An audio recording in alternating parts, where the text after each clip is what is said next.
In September 1971, Lloyd's Bank in Baker Street, London, became the scene of one of the most death-defying robberies of all time. This exposed a vulnerability which sent a shudder through the banking world. This particular kind of offence takes major planning. It takes a certain amount of criminal audacity. I mean, explosives, thermic plants, these are serious endeavours. Whilst a fearless gang were going to incredible lengths to reach their loot, they didn't realise they were broadcasting the robbery. I heard somebody say, "We've got 400,000 and we'll let you know when we're coming out." It was very unusual, the police listening in to the broadcasts and trying to track the robbers down. What followed was an extraordinary game of cat and mouse that shook the very foundations of the country's establishment, making this one of Britain's biggest heists.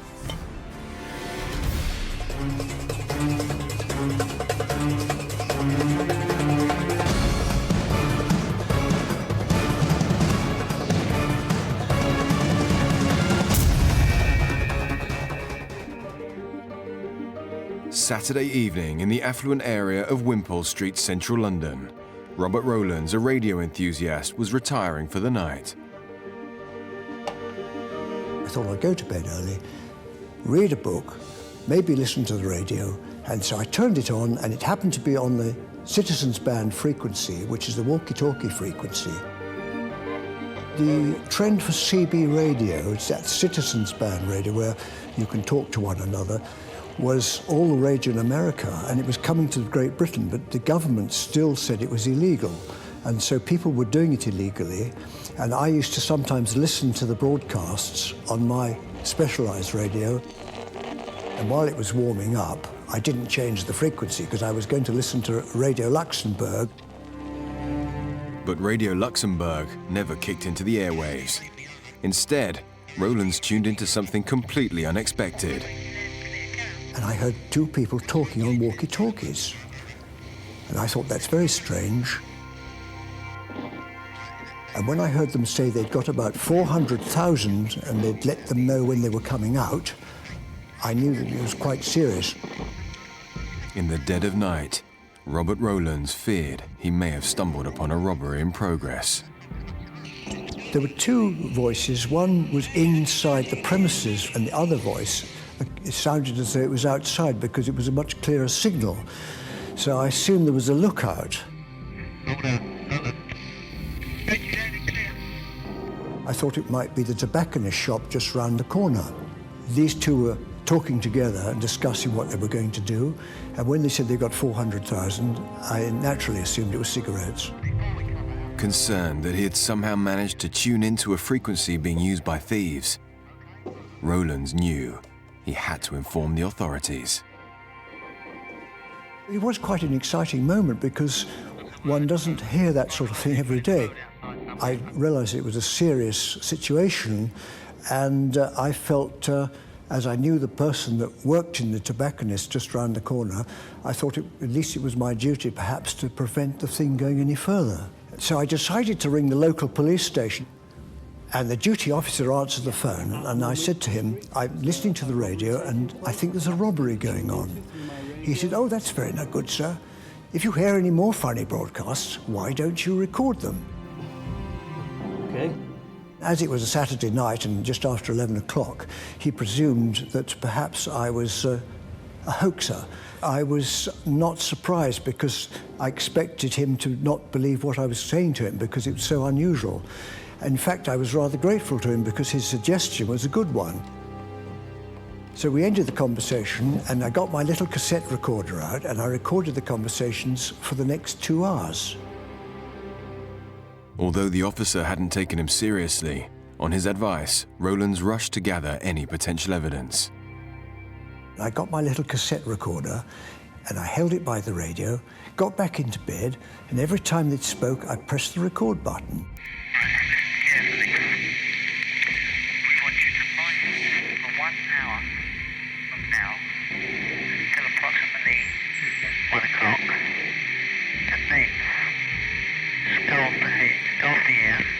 Get some sleep and come here with both radios at 8 o'clock in the morning. Over. What followed was an extraordinary, heated conversation between members of the gang. That's a bit ridiculous, mate. I'll never wake up like that. Over. What time do you think you'll wake up? Over. Well, I might just well come out and come back in tomorrow, mightn't I? If you're going to do that. With one man wanting to take a break, the other clearly had an issue with the decision. No, I suggested we carry on working tonight, mate, and get it done with. Over. But this was met with a firm response and revealed more about what was unfolding. Look, the place is filled with fumes where we was, and if the security come in and smell the fumes, we're all going to take stoppo and none of us have got nothing. Whereas this way, we've all got 300 grand to cut up. And when we come back in tomorrow, security have doors it up for us, well, at least we've got something. Over. Then there was the young voice, which sounded like a woman. Hello, do you read me? Over. I read you loud and clear. Carry on. I was getting quite tired at that point, but when they said that there were fumes where they were, I realised it was a bank robbery and they had to leave because they couldn't breathe. Rollands realized he was onto something major. With the discussion about security and fumes unfolding, he knew it was vital to gather more evidence. Despite one of the men's urgency to down tools, the other was defiant. I always like organ stops, mate. I'm not going to be any good as mine anyway. I can hardly see now. If I don't do something. Over. Yeah, but you can go to sleep tonight. Over. How am I going to sleep tonight, mate? For a start off, I won't wake up. There's a certainty that. And I'm not going to sleep very well up here, am I? Over. Despite a potential robbery in progress, the thieves were getting into an argument about what to do next. There was all sorts of stupid, childish-like excuses, and the people in the bank got quite angry. I won't be able to sleep anyway, because it's freezing cold and everything. Over. You do what you've got to do, bub. Please. The lookout man didn't want them to leave the bank, but the man in the bank wanted to leave because they couldn't breathe. The fumes were so bad. In fact, a deep voice came onto the radio, and everybody stood to attention. The man on the roof immediately changed his attitude. It was obviously Mr. Big, the man in charge of the whole operation. It was possible for us to work hard.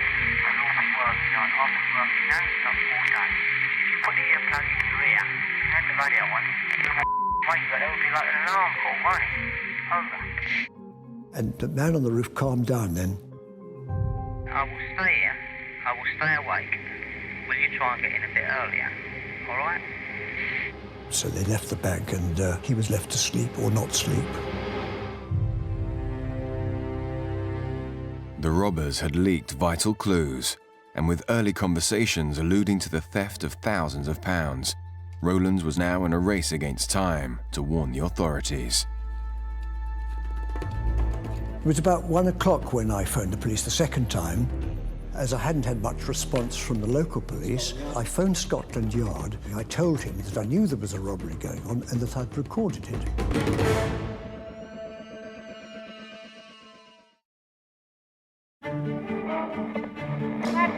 Hello, do you read me? Over. An amateur radio enthusiast has tuned into a frequency being used by a gang of thieves. After hearing shocking conversations suggesting they have stolen thousands of pounds, he alerts the police for a second time in the hope of catching the criminals red-handed. Mr. Rollands was able to hold the signal with the equipment he had and listen to the various bursts of conversation which drew his attention to the fact that this could be not a joke or not somebody skylarking about, but actually a real crime being committed. That was the initial source of what swung into a massive operation. The Metropolitan Police immediately dispatched officers to Wimpole Street. I played some of the cassette and he was quite convinced then that this was a genuine situation. We've all got 300 grand to cut up. And when we come back in tomorrow, security have doors it up for us, well, at least we've got something. Over. Officers listened intently to Rollands' recordings, but nothing else was coming through the radio. They sat there all night until the morning, At 8 o'clock, we listened to the radio. He was still on, and we were getting quite tired by that time. And at 8:30, it suddenly crackled into life.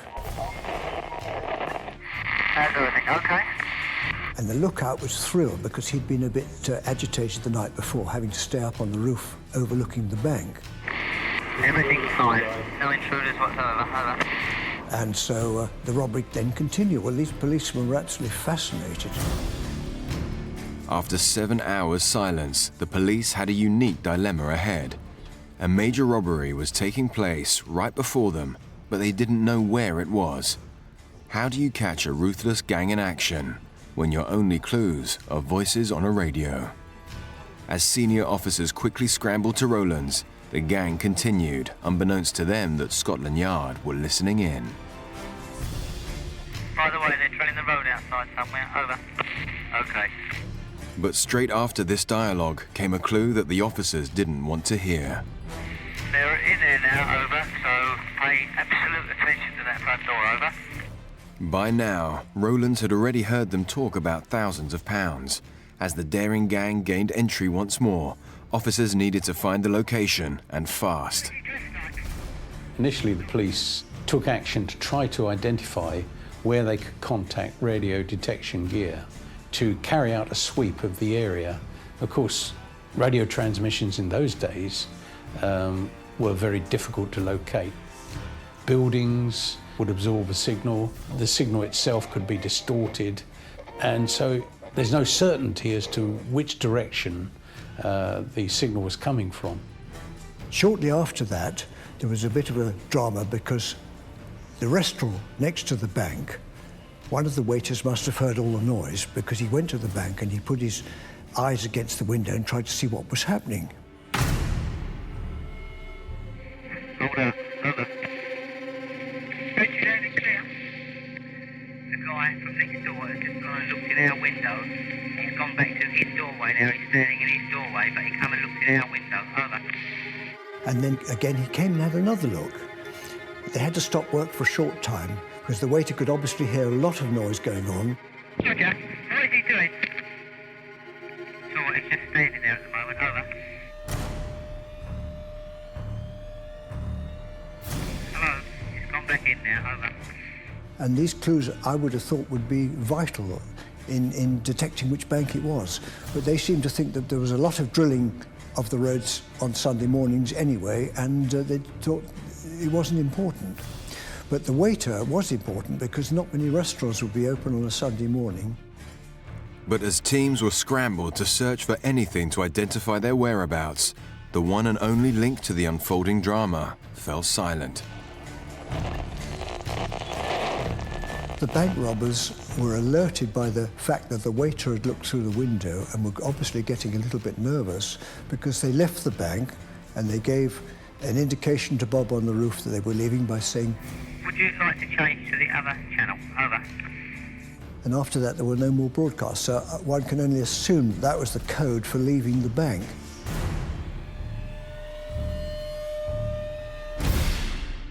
With nothing else to go on, Scotland Yard were on the back foot.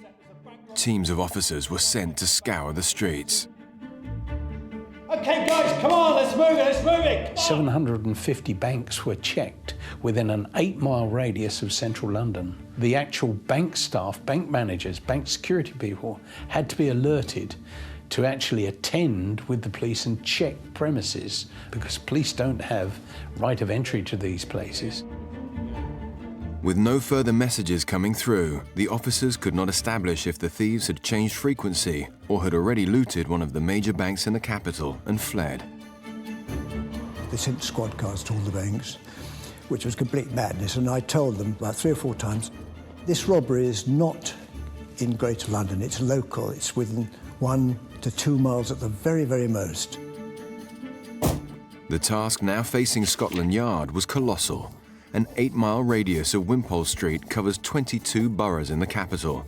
With limited resources, Sunday trading hours and hundreds of premises to check, every officer went to work to desperately try and find the targeted bank.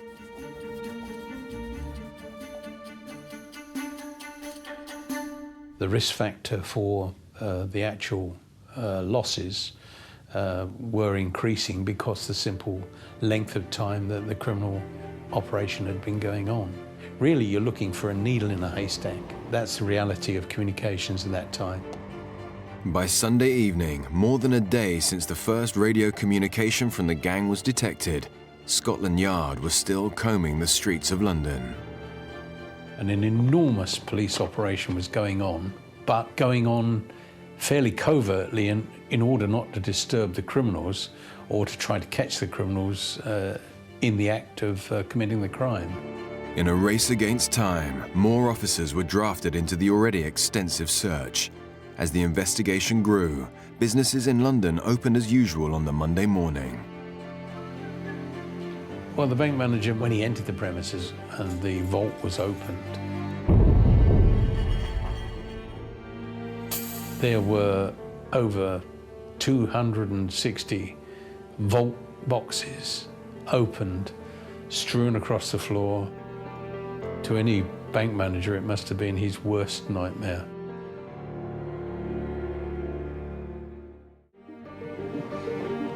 Despite the extensive trawl, Scotland Yard had their worst fear finally confirmed.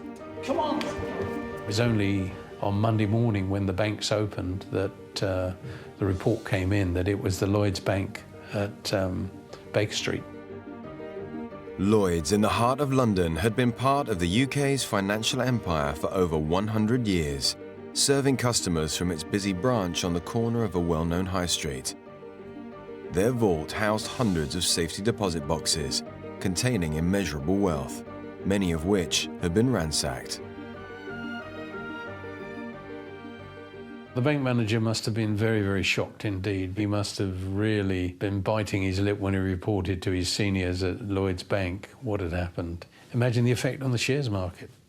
Imagine the effect on the city that a major bank had been attacked in this manner. On the Monday morning, we waited with anticipation to see which bank had been robbed, because it was obviously going to be a feature of the news broadcasts. And sure enough, it was. On Radio 4, it was the leading story. The headlines this morning: a radio ham in London who picked up a conversation between two men using walkie-talkie sets started a hunt for bank robbers.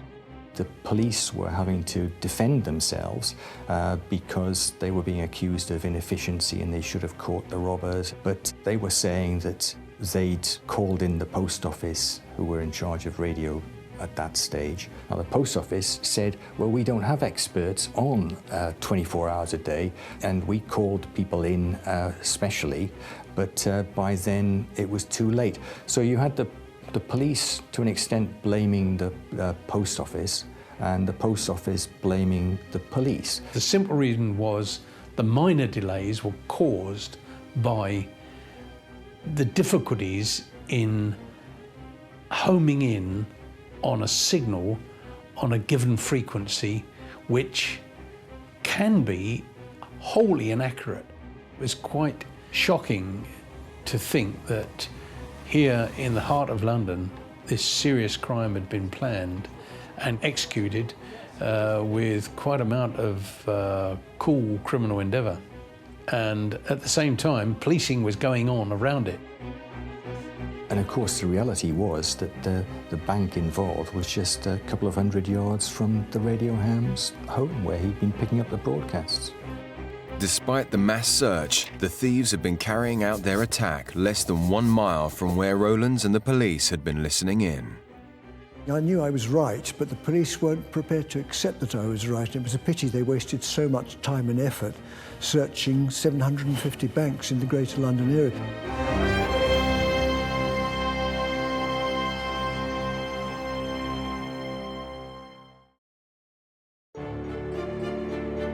The most audacious robbery in British history has taken Scotland Yard by surprise. Having listened to a gang of robbers trade remarks on walkie-talkies, officers searched London to catch them in the act, but the gang got away after ransacking a bank vault only a mile from where police were listening in. Now, further revelations come to light. We'd had robberies where robbers had got in through the ceilings of banks before, but I think this was probably the first that was coming up from under the ground. The hole in the floor was fairly small. I was quite surprised how small it was. It was about 14 inches by 10 inches, something like that, through thick concrete with a little tunnel coming in. The devastation around would have been considerable. The debris everywhere would be quite shocking. The bank staff had started clearing up the mess, and they put up some trestle tables, and on each trestle table they'd identified various items that were lying about in the vault, which the robbers had left behind, thinking they were of no value. And on one table there was a pile of watches and jewellery, another table piled of share certificates and paperwork that had just been thrown on the floor. People who have that kind of security box don't necessarily volunteer to come forward to be interviewed. And as such, the police would have been seeking the assistance of the bank to identify who the people were who actually owned the boxes. This crime was one of a kind. The daring gang had somehow managed to dig their way through mounds of earth and rubble to the floor of the vault. The initial inquiry, of course, which direction was the tunnel going in? Police would not have entered the tunnel immediately. They'd have put their heads down to see which direction it was going in. It would have been rather like treating a scene of an accident involving toxic materials on a motorway. You've got to know what you're dealing with. With a degree of difficulty, officers eventually traced the tunnel underneath the bank and premises next door to a shop 25 meters away. Police got into the premises, found brickwork, rubble, earth, sand, all the materials from underneath buildings, and then ascertained just how much equipment was there which had to be protected and forensically examined. A huge job, huge. Hello Control, this is Alpha 1 Charlie. We need forensics as soon as possible. Over. This shop, of course, was the operations room from which the individuals, armed with explosives and everything else, have used as their getaway point, as their arrival point, as their store, as their operations room. They had to drill down through the basement floor in that shop. The actual hole itself was small enough to be concealed using shoeboxes. Very, very claustrophobic conditions. And they went about it with a determination that said to me, there's been a major level of planning involved in this. The scene that faced detectives in the nearby vacant shop was extraordinary. The gang's meticulous planning was evident. The windows were all whitened up. There was a notice in the front to say reopening 1st September. It was a common feature of the West End of London for this kind of shop to close down and reopen with another style of shop. Anybody visiting the shop would have thought that it was a purely normal premises. Detectives assessed the scale of the robbery and started the enormous task of finding clues. Meanwhile, rumors about what the gang were looking for in the vault began to circulate. The rumors made it very, very difficult for the operations room to sort out what was real and what wasn't real. Allegations that the target was not in fact money and jewels, but compromising photographs of people in power were quickly dismissed by the Yard. In order to follow up what was factual and dispel that which was rumours such as blackmail, photographs, stuff like that, think in the line of the way the criminal committed his crime. Blackmail material, I would suggest, if it even existed, would not have been the prime target of these criminals, because the simple reason was the kind of individuals that carried out this crime are using explosives and other materials to forcibly enter this bank, and then over 260 security boxes within the bank. Their intention would have been to gather as much of value to them as they could. Secondary stuff like material that you could use for blackmail and stuff like that, if it existed, would have been the furthest thing from their minds, I'm sure. The police were quick to quash the rumours, only for another twist to appear. Bob Maguire from the Evening Standard was listening to the cassette, and the police burst into the room, grabbed the telephone from Bob Maguire. He was talking to his editor, and he looked at them, and the policeman turned round and said, "We're putting a D notice on this, and you mustn't talk about it." There was a ban or an embargo on the Sunday, and the police didn't want to alert the robbers to the fact that they were onto them. D-notices were requests, and there were always requests to editors not to use certain material which was seen as involving national security. Not something like this. There couldn't have been a D-notice because it was fairly widely reported over the following few days. Despite speculation, the press were keen to focus on other aspects of the case.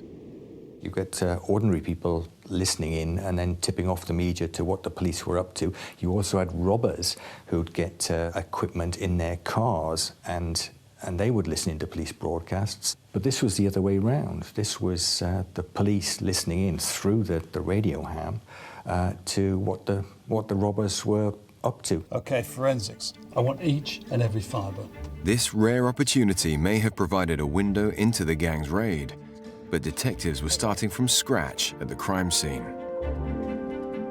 There was 40 feet of tunnel, ladders, oxyacetylene equipment, explosives, heavy jacking material, a massive amount of material, 800 separate items.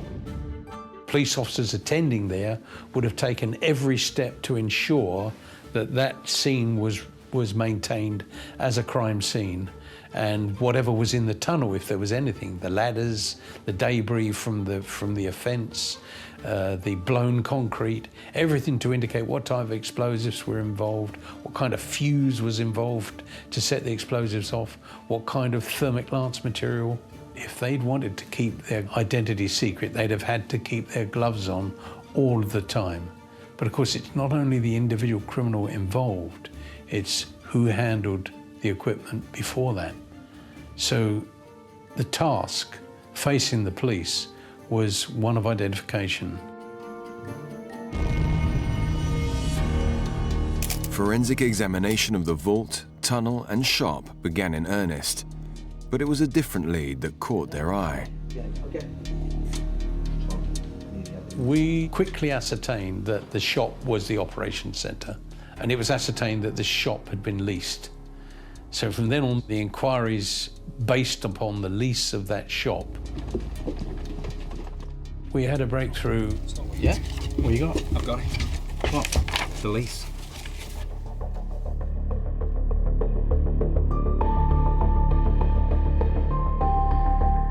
The investigation exposed the individual involved in the lease of the shop.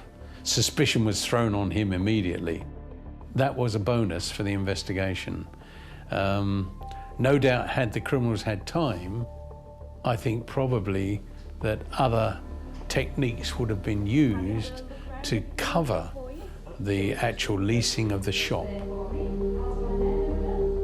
Police had their first major lead, which led them to 64-year-old leather goods dealer Benjamin Wolfe.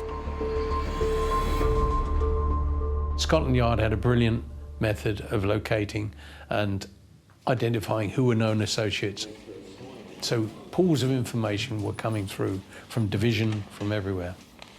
The problem was in bringing this together in a coordinated manner so that it became evidence. Surveillance on him and on co-associates was carried out by other colleagues of mine. Within 4 days, we successfully identified individuals who became the main suspects for the crime. We linked them together from inquiries, from investigations, from photographic material in a way that proved that they knew each other. Weeks of painstaking detective work linked Benjamin Wolfe to a number of associates the Yard was very keen to speak to. Reginald Tucker, 37 years old, a company director from Hackney. Thomas Stevens, 33, a car dealer from Islington. And Anthony Gavin, 38, a photographer from Dalston. I think they were an amateur gang that decided on a particular event, and probably something triggered it. The man that dug the tunnel, I think, was probably the trigger. Those deposit boxes in Lloyd's Bank were subject to extremely wealthy people putting their things in those boxes. We eventually were ordered to execute the arrest of the individuals involved. It took us a little bit of time because the individuals involved were very sensitive to surveillance. They were nervous and jumpy. Ronald Ratcliffe and his team eventually arrested the 4 key suspects. They were a little bit angry, as you can probably imagine. In terms of violence, no, they didn't offer any violence or anything like that. They came quietly, as the saying is. With the main targets in custody, Scotland Yard needed answers.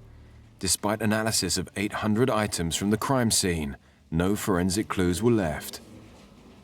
Clearly, when you think of the size of this crime, we were deeply concerned about others, but you need considerable resources, time and evidence to commit to an investigation, and in the end it may have proved fruitless. The actual interviewing of the individuals involved was carried out by the operations team, who had all of the factors at their fingertips, which they could employ in questioning and answering. What bloody walkie-talkie? It's not me on this. It was thought that Tony Gavin was the key factor in tunnelling, was the expert, was able to achieve a very, very difficult task in tunnelling from the shop 40 feet through 8 tons of material. So I don't think he was alone in that endeavour, but nevertheless, I think he was a key factor. Let's make some money. Thomas Stevens was supposed to have provided tools and tooling, but when you think about it and you put together the kind of planning for the operation, I don't think he was alone in that. I think probably when you look at the fact that they would have needed an explosive expert. They would have needed a man who was confident in using thermic lancing. The thermic lancing isn't something you can just take on and do at the drop of a hat. It requires previous experience. It's believed that Reginald Tucker, using a pseudonym, had previously entered the Lloyd's Bank at Baker Street and taken out the box using false details, and allegedly had carried out the initial measuring of the vault by using his umbrella. My own personal feeling is that due to the accuracy of where the tunnel emerged in the vault, this is a risk that the kind of team planning this operation would not have left to an umbrella. I think that other covert measures of measuring were undertaken, and I think the banking hall was visited probably at least 4 or 5 occasions by individuals who were covert to the operation. But the gang stonewalled officers. Despite this, Ratcliffe had his own theories on their involvement. Well, we'll be right there. Cheers, thanks. The bank itself was wired up with alarms on the windows, the doors, the walls, and the ceilings as well, because there had been robberies through people renting premises above and then dropping down into them. But it seems as though no one had thought about the tunnelling. So what had actually happened on the Sunday afternoon was that the police had visited the bank with the bank security people. They'd gone inside, checked things, found the alarms were all intact. Hold it, stop! And in fact, the robbery was still apparently taking place.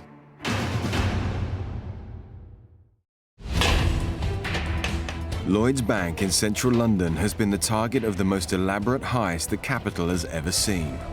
The amount stolen from safety deposit boxes potentially ran into millions of pounds. With no sign of the missing loot, Scotland Yard also learned how officers were just meters away from catching the criminals in action. We did visit the Lloyd's Bank, but a police officer just doesn't walk into a bank. He relies on authorised personnel to be with him. And so the initial check at the bank and in the area revealed everything to be secure. There was no sign that the vault had been disturbed. Hold it, stop! My feelings are that probably they were still inside the bank. They were probably ready to make a quick getaway if they had to, but I think that they'd been achieving quite a lot already. Despite this close call, the hardened criminals got away, but not for long. A careless oversight on the lease of the shop led detectives to one of their suspects, and the rest unfolded. I think to use the term, I think you could say that they staged dumb. We've got your voice on tape. They eventually pleaded guilty on the advice of their lawyers.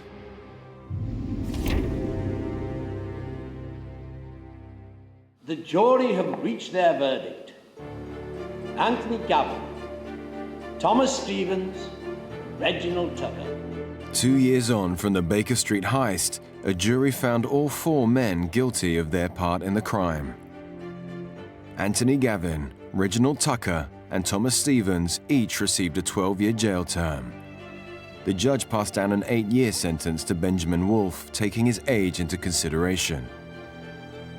The gang gave little away about the robbery, but thanks to their walkie-talkies and what was left at the scene, we can piece together how they pulled off such a heist.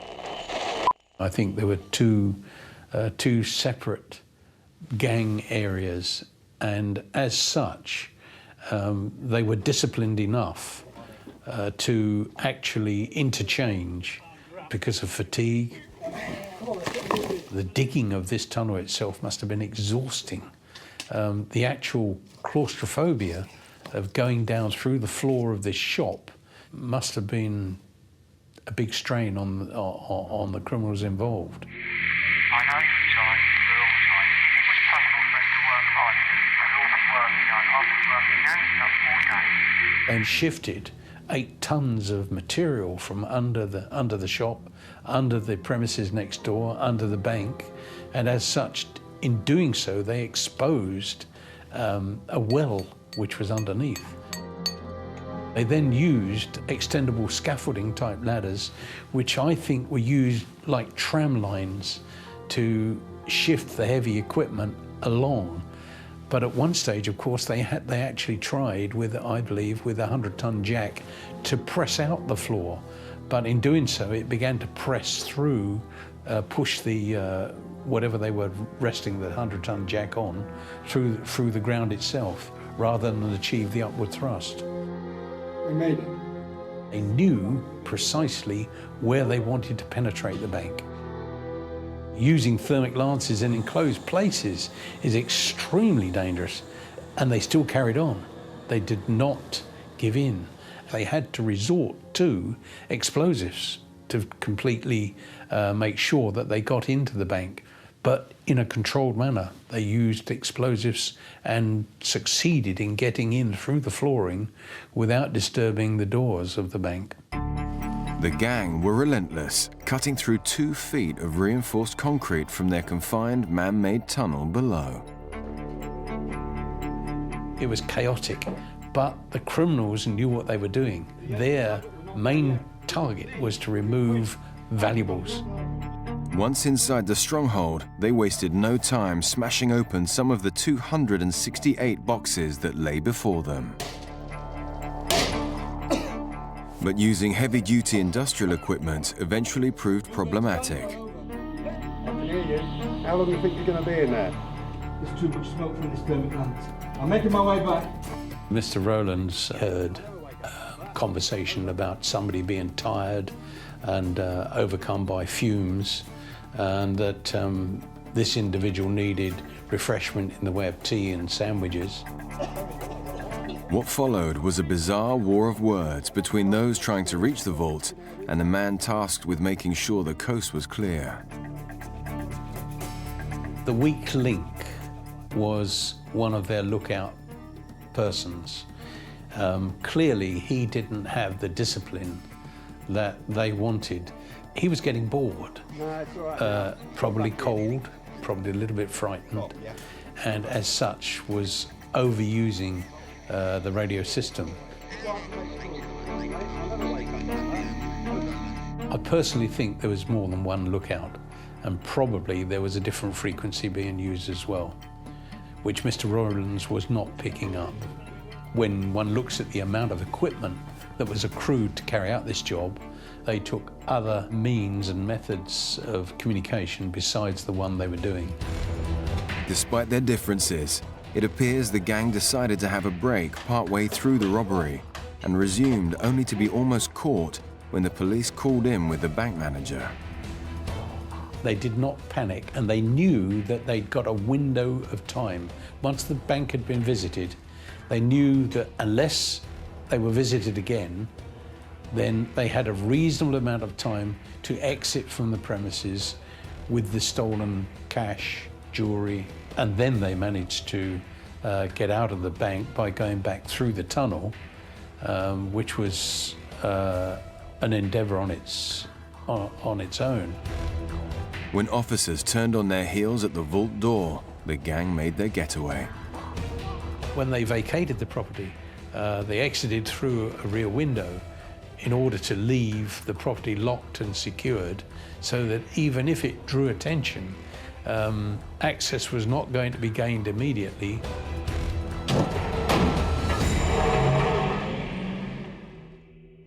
The team knew their method of entry would catch the authorities off guard and buy them more time. By the time officers realized they had visited the raided bank, the criminals were well away. I'm sure that some monies were already into other vaults elsewhere or abroad. The whole element of where to shift monies through money laundering would have been already in action. It's often been put about that there were insiders involved. Personally, I don't believe that, because criminals would not trust an individual who worked in a bank to hold up to keeping the secret long enough that they intended to exploit their knowledge. This would have involved planning for more than at least 2 or 3 months, particularly to get together the equipment. Some elements of the crime will always remain a mystery. None of the stolen goods were recovered from the raid, and the total value of what was taken has always been open to speculation. No one will ever know, because some of those boxes may have been full of all sorts of exciting things. The final estimate was that it was about £1.5 million, which is a lot of money in those days. But no one will ever know precisely, because in these bank boxes, people wouldn't necessarily want it disclosed what they were keeping there. The Baker Street heist goes down in criminal history thanks to Robert Rollands honing in on the thieves' radio frequency. But Scotland Yard were keen to pick up on a crime Rollands himself was committing on the evening. After the robbery, the police were considering prosecuting me for listening to unlicensed transmissions under the Wireless and Telegraphy Act. They were persuaded not to prosecute me because it would be very bad publicity for the police force, considering that I was trying to help them find the robbers.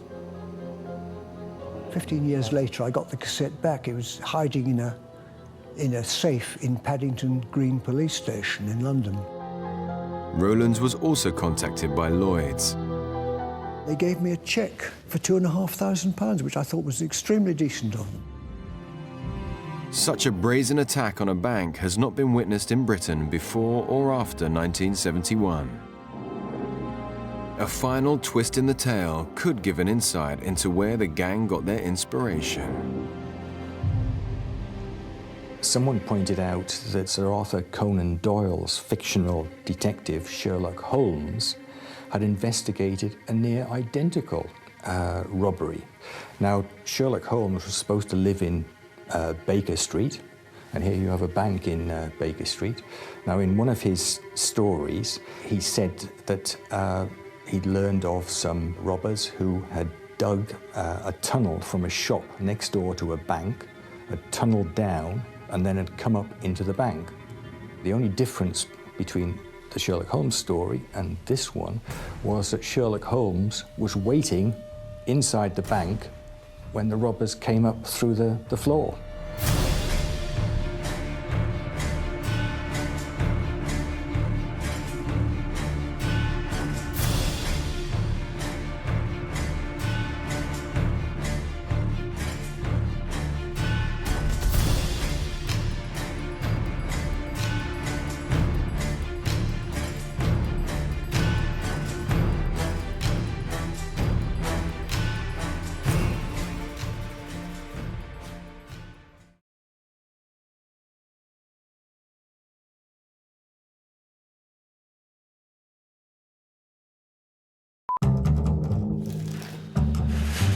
In April 1975, a gang of top criminals entered the Bank of America in London's exclusive Mayfair, dressed as smart businessmen. They raided the bank's safety deposit boxes and stole an astonishing £8 million worth of cash, jewels, and high-value items. Anything in excess of £1 million in those days, hell of a lot of money.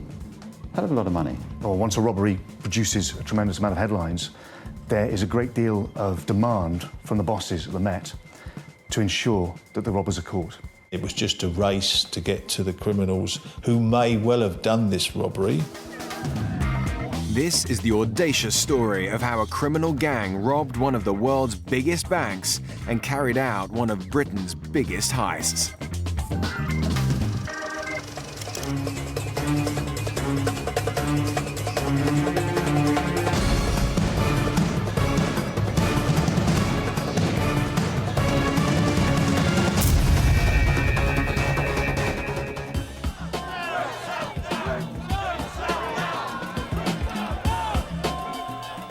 Whereabouts on the A40 and which river? Like I said, start from the beginning. Who did you meet? Where did you meet them? How did you get involved? Oh, I don't know. And don't mess around with me, son. And don't make any mistake about this. If we do this the hard way, you're going away for 18 years. What do you want to know? What can I do? The best thing you can do is start from the beginning and tell me exactly what went down.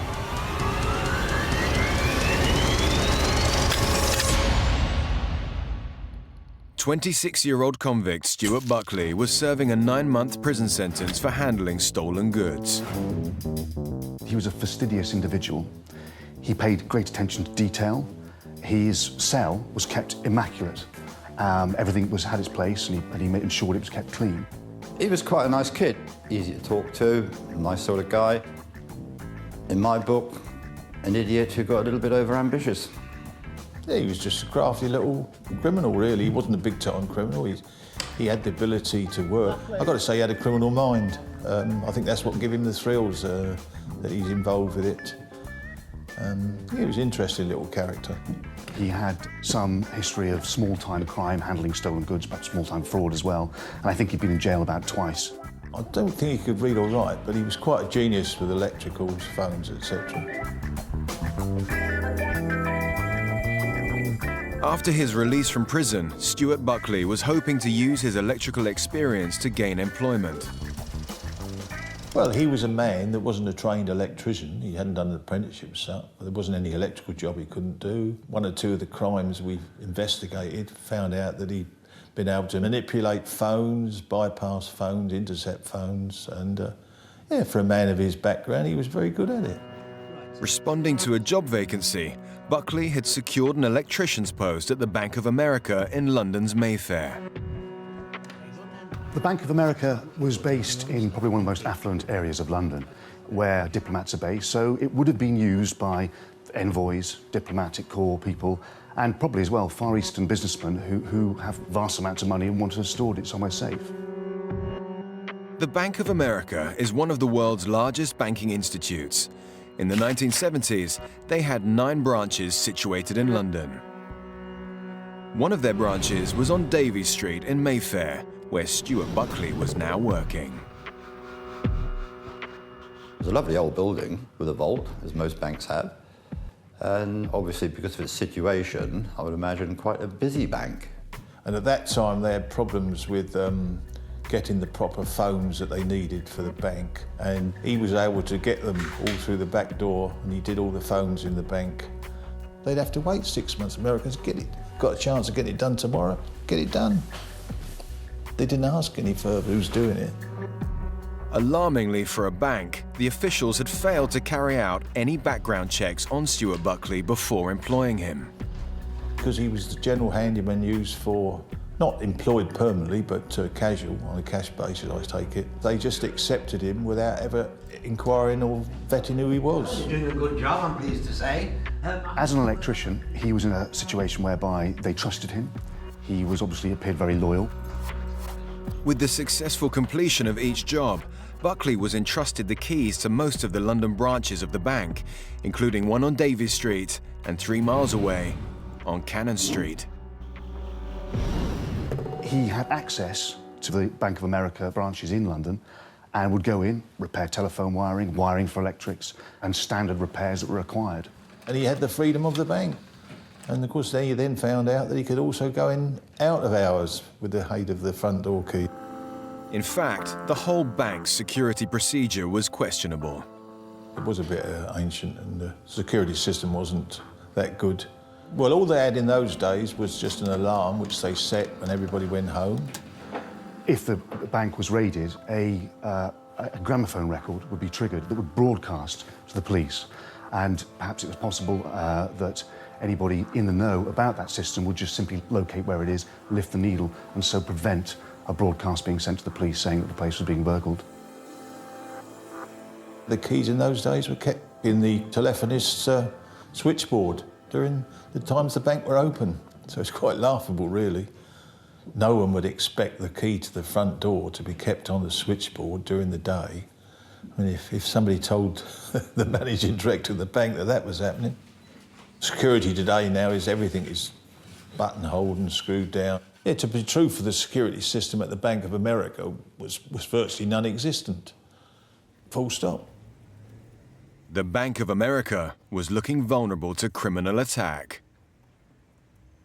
Well, if you've got a criminal mind and you're working and getting the freedom that he's got, which was just unbelievable, really, when we went into it, he must think that there's a way of doing it. That's just criminals, isn't it?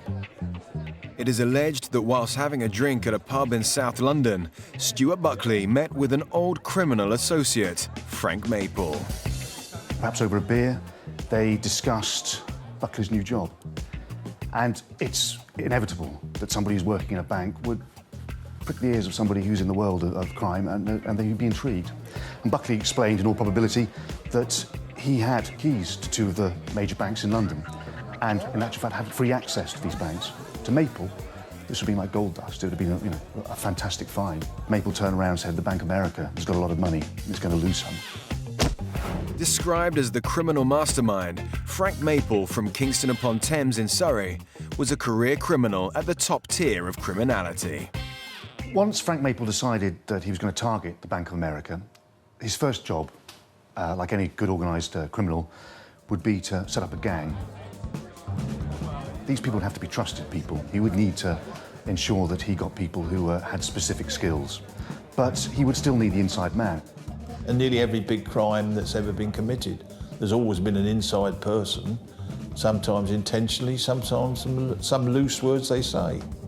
But criminals who are looking to commit big crime will take advantage of that all the time. It's their living. Stuart Buckley was in a prime position as the ideal inside man. Buckley was pivotal to this heist. His role was to provide information that the average punter would not be able to get. That, for any organised robbery, is absolutely essential.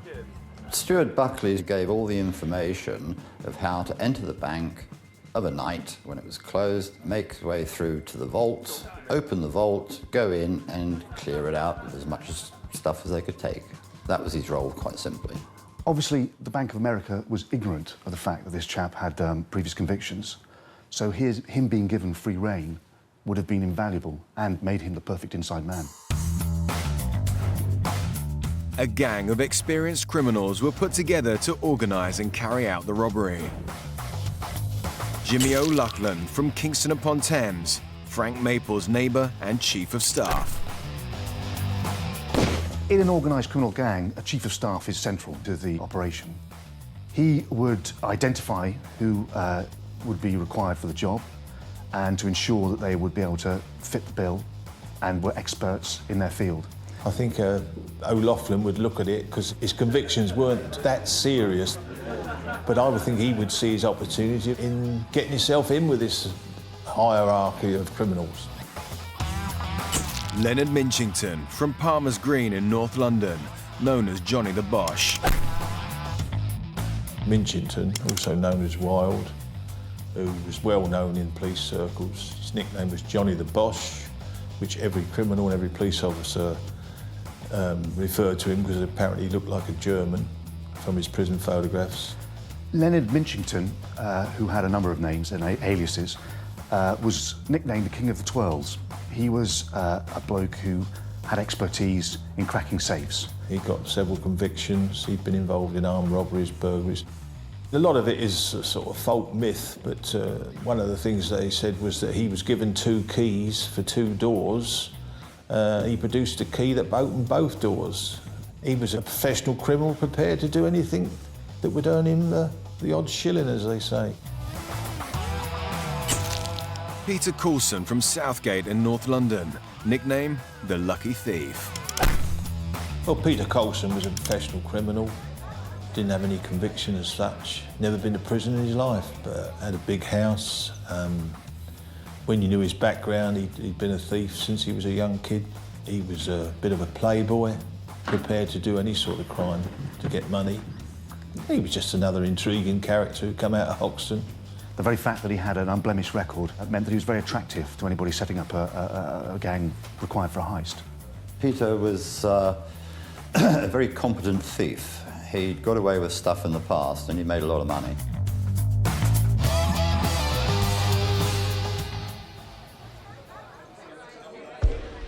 The team of criminals set about planning the Bank of America heist.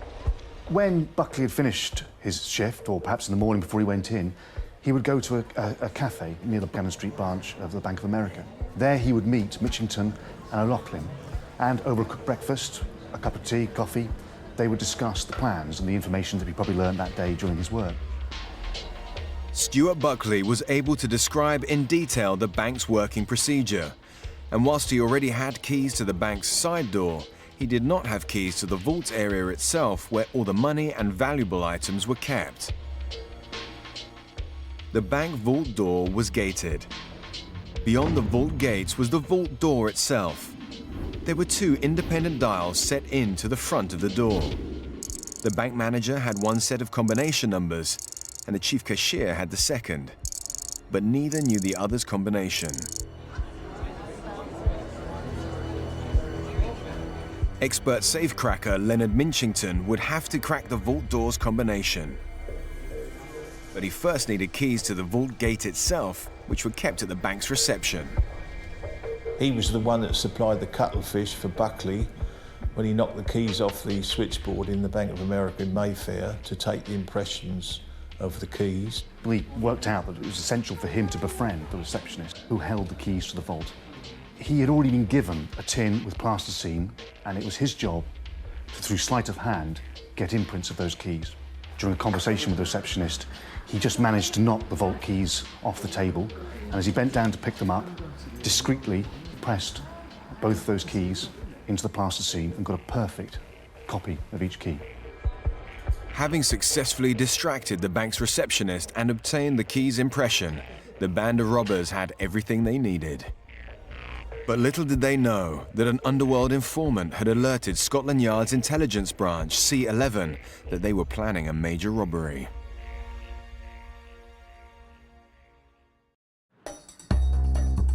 Upon his release from jail, ex-convict Stuart Buckley had managed to obtain a job as an electrician for the Bank of America in London. However, the bank officials were unaware that Buckley was acting as the inside man for his criminal associates, Jimmy O'Loughlin, Leonard Minchington, and Peter Coulson, who were planning one of Britain's biggest heists. But the criminal gang were also unaware that surveillance officers from Scotland Yard's intelligence unit C11 were monitoring their meetings. In those days, the intelligence section worked on major criminals. Sometimes it was because they knew they were involved in crime, and sometimes it was because they were told by somebody that particular criminal was going to do something in the very near future. And through watching Minchington, they saw him meet what turned out to be Buckley and O'Loughlin, and the meeting was in a cafe in Cannon Street at the rear of the Bank of America in the city. Unknowingly, the gang continued making plans. With access to the bank, with full knowledge of how the bank operated, in timings, the comings and goings, they encountered one serious problem, and that was how to actually get past the vault itself. They didn't have one essential piece of information, and that was the numbers with which to unlock the vault itself. They could get into the building, but they could not get past the vault without breaking it open. The gang set about researching and obtaining the various specialist equipment they required for the job. They decided that the best way to do this would be to use electromagnetic presses that would be placed onto the two locks on either side, the left and the right lock, and then drill into the mechanism. This would be an incredibly difficult job in itself. And the idea would be then that once they had drilled into the locks, they would be able to use feelers to be able to probe inside the mechanism and carefully pry open the lock and enable themselves to actually break in. But the criminals would face yet another hurdle in their master plan. The fact that people would be in the computer room beyond the hours and during the time that they would actually be drilling or working at the vault to try and break into it posed a serious threat to this gang.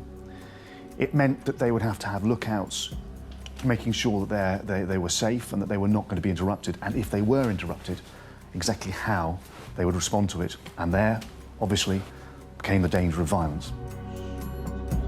The robbers decided to hire additional help. The time was ripe for what they believed was going to be the jackpot of the century.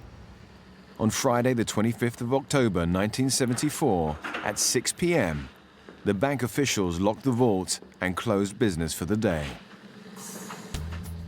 With excitement and anticipation, the robbers entered the Bank of America on Davies Street in Mayfair. With an operation like this, inevitably, there is a window of opportunity to be able to carry out the raid. They know when they can go in to begin, and they know roughly when the security guards are going to be returning, and they have to leave before then. The alarm was quickly disabled. Once the robbers had got into the vault, this is during the nighttime raid, they began drilling.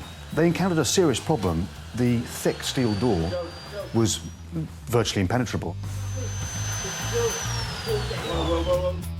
It didn't last too long because they realised the drill was getting too hot. They became desperate. They'd cooled it down with Coca-Cola, so it wasn't a real concerted effort, because otherwise they'd have gone in prepared. What happened with the drill bits is they broke, and when they broke, they began to lose hope they were actually going to achieve the goal. Tempers began to fray. The robbers would have been inevitably very high on adrenaline during the raid, but as the hours ticked by, they would have become disheartened, especially when the drill bits actually broke. That would have been catastrophic for them. The weeks of planning, the months of planning, had led to nothing. The 7-inch thick vault door had foiled them. The raid was a disaster. They decided to abandon the operation and flee. On Monday, the 28th of October, 1974, officials discovered the robbery attempt and immediately alerted the police. It must have been quite an astonishing scene. apart from anything else, cans of cola lying on the floor, probably a pool of the drink itself. And on top of that, broken drill bits still left in the vault door. But astonishingly, the police didn't think the crime was that serious. The first attempt was just documented as an attempted burglary. Because it wasn't a very strong attempt, it didn't get processed to the intelligence section. Whether it should have done or not, in hindsight, probably did, but it didn't. Only the more serious crimes get reported because there's hundreds every day. There was nothing other than the fact it was a bank to bring it to notice. In hindsight, perhaps it should have been. But the thing was, it ended up just as an attempted offence, and that's how it was left. And so therefore didn't set off the chain reaction that would have actually happened if they'd succeeded. But these robbers were already under Scotland Yard's watchful eye. The intelligence unit had monitored the three people meeting at a cafe in Cannon Street, and that led them to believe that in all probability that they were near the bank they were planning to raid. And as we know, Cannon Street had a Bank of America exactly on that street. They concentrated their efforts at the city, because naturally I would have probably done the same, unless somebody's going to tell them exactly what's happened, but they haven't got that inner information. They put two and two together and made the wrong conclusion that the robbery was going to be in the Bank of America in the city. With the intelligence unit unaware of the attempted burglary 3 miles away at the Bank of America branch on Davies Street in Mayfair, the criminal gang had managed to evade arrest. Brazenly, they set about planning a second attempt, but this time they would need more information. Luckily for the criminal gang, no one had suspected inside man Stuart Buckley of his involvement. Instead, he was allowed to carry on working as usual. One of his jobs was to fit some wires above the vault, and he had to get access to the ceiling. And as he made his way through a fake ceiling to fit these wires along some pipes and electrical ducting, he managed to drop his screwdriver through the polystyrene tile. And as he looked down, whilst up above the vault, he was able to see quite clearly both the dials that required the codes to get access into the vault. Sitting quietly 3 feet above the two men, sandwiched in the false ceiling, Buckley stared through the small hole as the bank manager and his cashier began dialing. And I believe he put in there some form of magnifying glass, whether it was a lens from a camera or something like this, to magnify it. When they came in the morning and did the various dials, he was able to write it down. As he watched, the locks were released and the door was winched open. It must have been an incredible find for Buckley to be in a position, concealed from anybody else in the vault, looking down on the actual locks themselves and being able to see how the codes would be input. It must, I mean, you know, for any criminal, that must have been a fantastic moment, realising, firstly, he was hidden, and secondly, he had access to information that nobody else would be able to obtain. And he waited there till the bank closed, and he came back down, out the front door with the key he'd got, or locked it. This was invaluable information to the criminal gang. For most organised gangs, the chance to return to a failed crime would be just an absolute act of madness. But when Buckley returned, spoke to Maple and the others, and explained how he had found a position, a vantage point where he could see these locks, they must have again thought this was manna from heaven. That, for them, allowed them to redraw their whole operation and work out a new way to get into that bank. Finally, their plans were back on track. If he could access the vault, right, then pass that on to his friends to do the robbery, there's a lot of money in it for him. So from that minute on, they had the combination of the safe deposit. It's just a matter of going in there and doing it. The gang of thieves were finally ready to rob one of the world's largest banks. They were about to make criminal history. But this time they were better prepared. They had hired a team of criminals to help. On Thursday, the 24th of April, 1975, at 6:05 p.m., 8 men, smartly dressed in business suits, entered the Bank of America in Mayfair.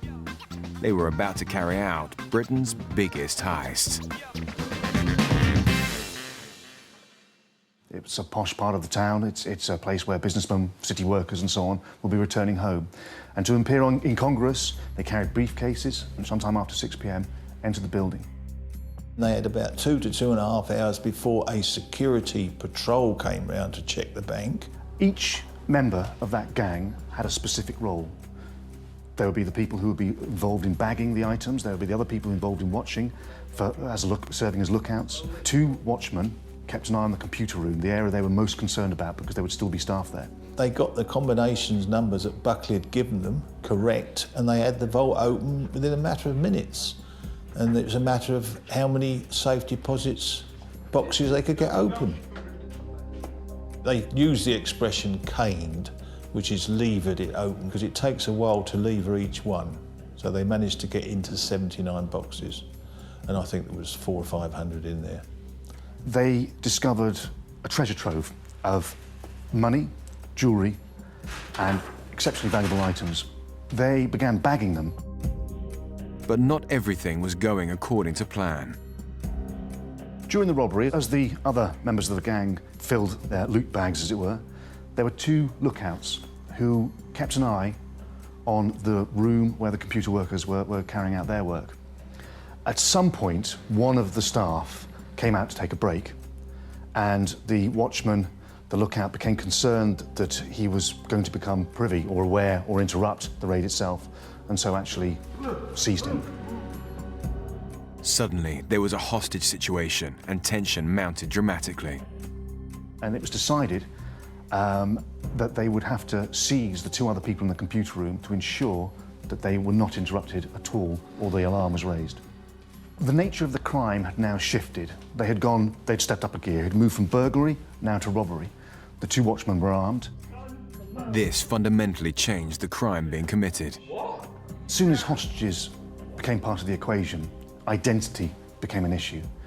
The robbers who had balaclavas immediately began putting them on to ensure that no one whom they took hostage would be able to identify them if it came down to a parade. They had planned it to that extent, and inevitably they knew the risks that they were taking.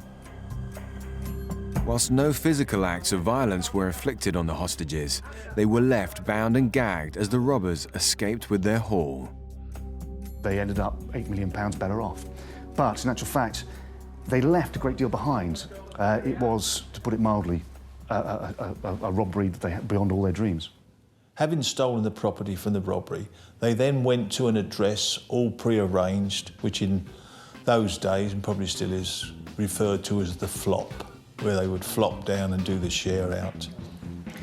Inevitably, with a haul of this nature, a variety of different currencies, different types of jewellery, it's impossible to know what value is worth what. So the actual dividing of it was probably quite tense. What they did was divided it into lots and, as it were, drew straws to see who got exactly which lot. And that usually is a time when tempers can fray. Coulson, being somewhat thinking he's a bit of a jeweller, he gave cash to the others for what he considered the nicer pieces of jewellery. And of course, so within a few hours of it all happening, everything's divided. Back at the bank's vault, the computer room workers remained bound and gagged. Because of the force used, the offence now became one of robbery, which carried a maximum penalty of life imprisonment. But would the police be able to find the criminals and track down the stolen treasure? Or had the gang managed to get away with Britain's biggest heist?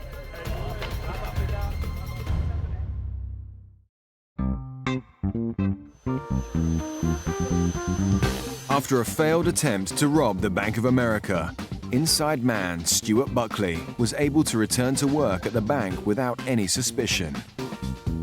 Upon stumbling across a full ceiling directly above the vault, Buckley passed on the vault's combination numbers to his criminal cohorts. The robbers returned to the Bank of America for a second time and successfully entered the vault. They raided over 70 safety deposit boxes, before they feared their discovery by 3 computer room workers, whom they grabbed and left bound and gagged as they made off with £8 million worth of cash and jewels. When a security guard discovered the workers, he quickly raised the alarm. What the hell's going on here? News of the heist was soon making the headlines. This robbery, where £8 million was taken, was the biggest at that time. It would have generated a tremendous amount of publicity. Papers would have been all over it, and the television would have covered it to a great extent. It was, in those days as well, particularly in London, it was the bread and butter of tabloid newspapers. It was a mega robbery, and of course the name that goes with it, Bank of America, you know? They are our favourites, the Yanks, no matter what you say about them. Anything in excess of £1 million in those days, hell of a lot of money. Hell of a lot of money. And then this one, initially, we thought somewhere between 8 and 12. Then it was 8 and 10. In actual fact, how much? One will never know exactly, because who knows what goes into safe deposit boxes, apart from the person that puts it in there. They're the only people that know.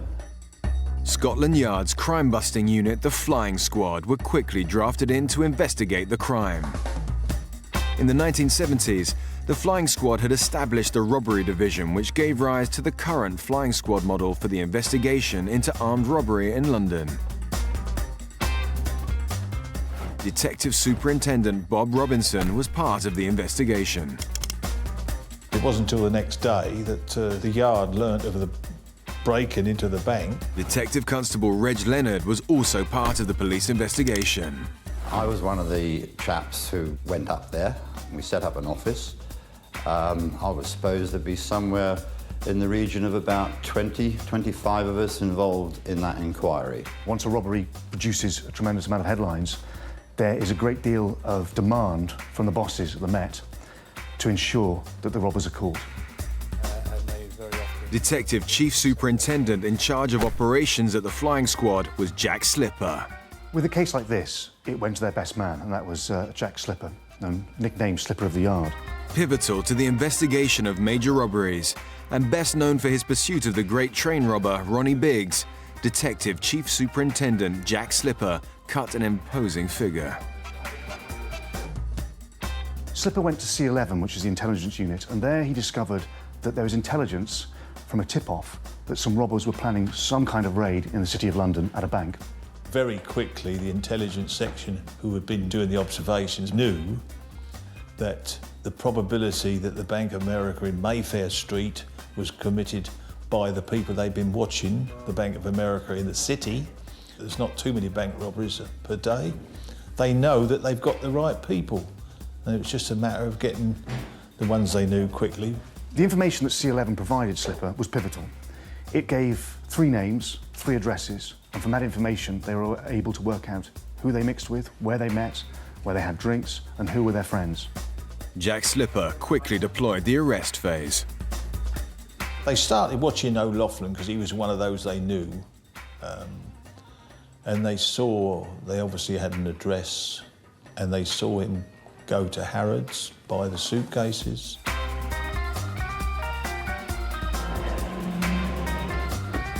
The police! No! And when they arrested him, they found in that bag a stash full of money and jewellery and other items that had been seized from the bank. You're nicked, son! The police quickly identified Stuart Buckley's role in the heist. The information they got from the intelligence unit was that Buckley was one of those seen at the cafe. This immediately flagged him up as the inside man. It meant that they now had the ringleaders of the gang, and they were able to start picking them up. Stuart Buckley was quickly arrested and taken to West End Central Police Station for questioning.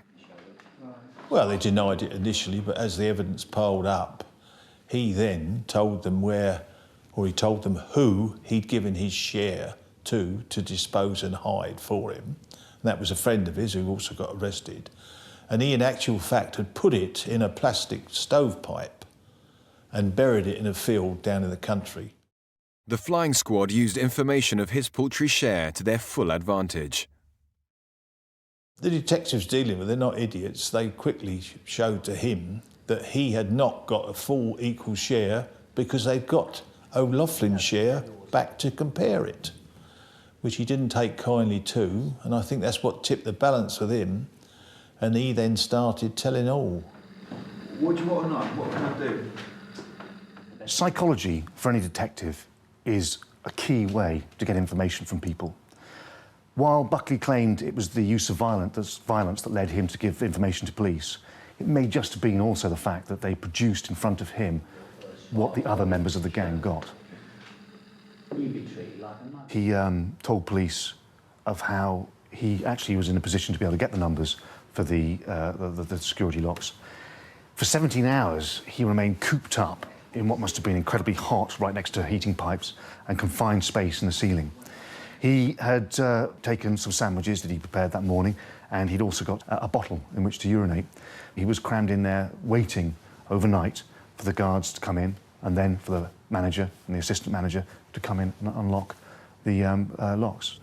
You'd done all that, you'd got up in the roof, you'd given the key to the whole thing, you'd given the combination.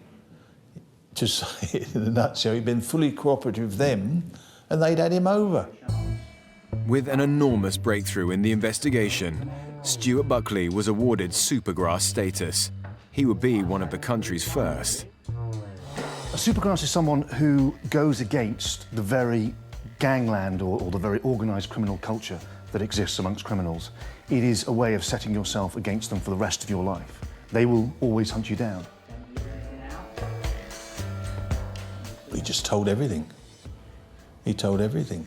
All his part, how it had come about, and he admitted other crimes.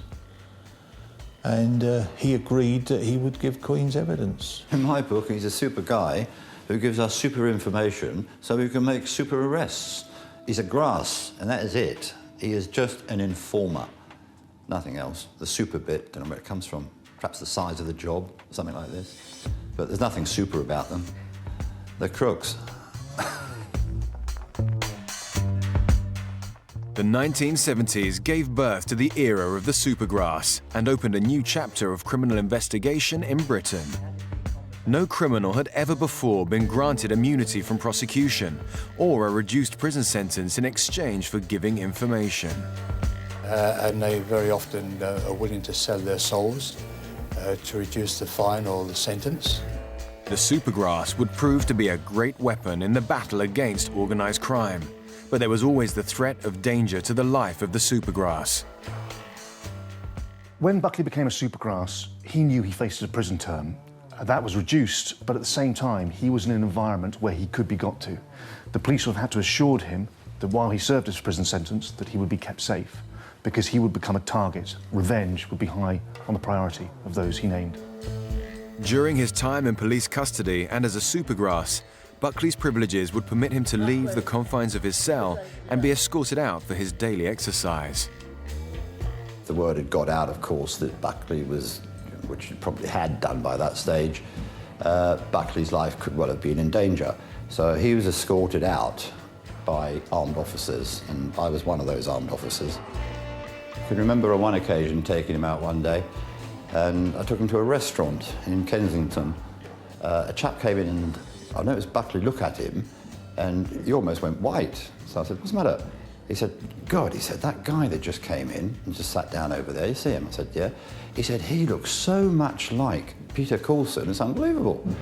I said, "You sure it's not him then?" So he said, No, he said, "It's not him." He said, "God," he said, "just made me jump for a little while." He said, "Very same build, facially, it looks the same, the hair." He said, "That could have, very, very much like Peter Coulson." That's something that stuck in my mind and came in very handy later on. Meanwhile, the flying squad was successfully arresting some of the other criminals involved in the heist, including Leonard Minchington. When Minchington was arrested and questioned, he kept stum. He refused to say anything. Jack Slipper later recalled how, in actual fact, he just sat there deep in thought, concentrating, probably quite determined. I think Slipper felt he was close to confessing, but they just couldn't crack him.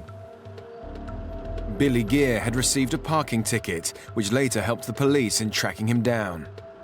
When we were doing the inquiries, we found out that he'd taken his children to the dentist on the afternoon of the robbery, which necessitated him having to take the car to get there in time. He had double parked after he arrived late for the robbery, and that led police to his door, where they realised, they probably put two and two together and realised that he was a known criminal, and he was at the scene at the time.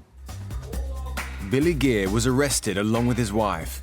He confessed to his part in the heist and returned his share in exchange that the police released his wife, as she was never involved.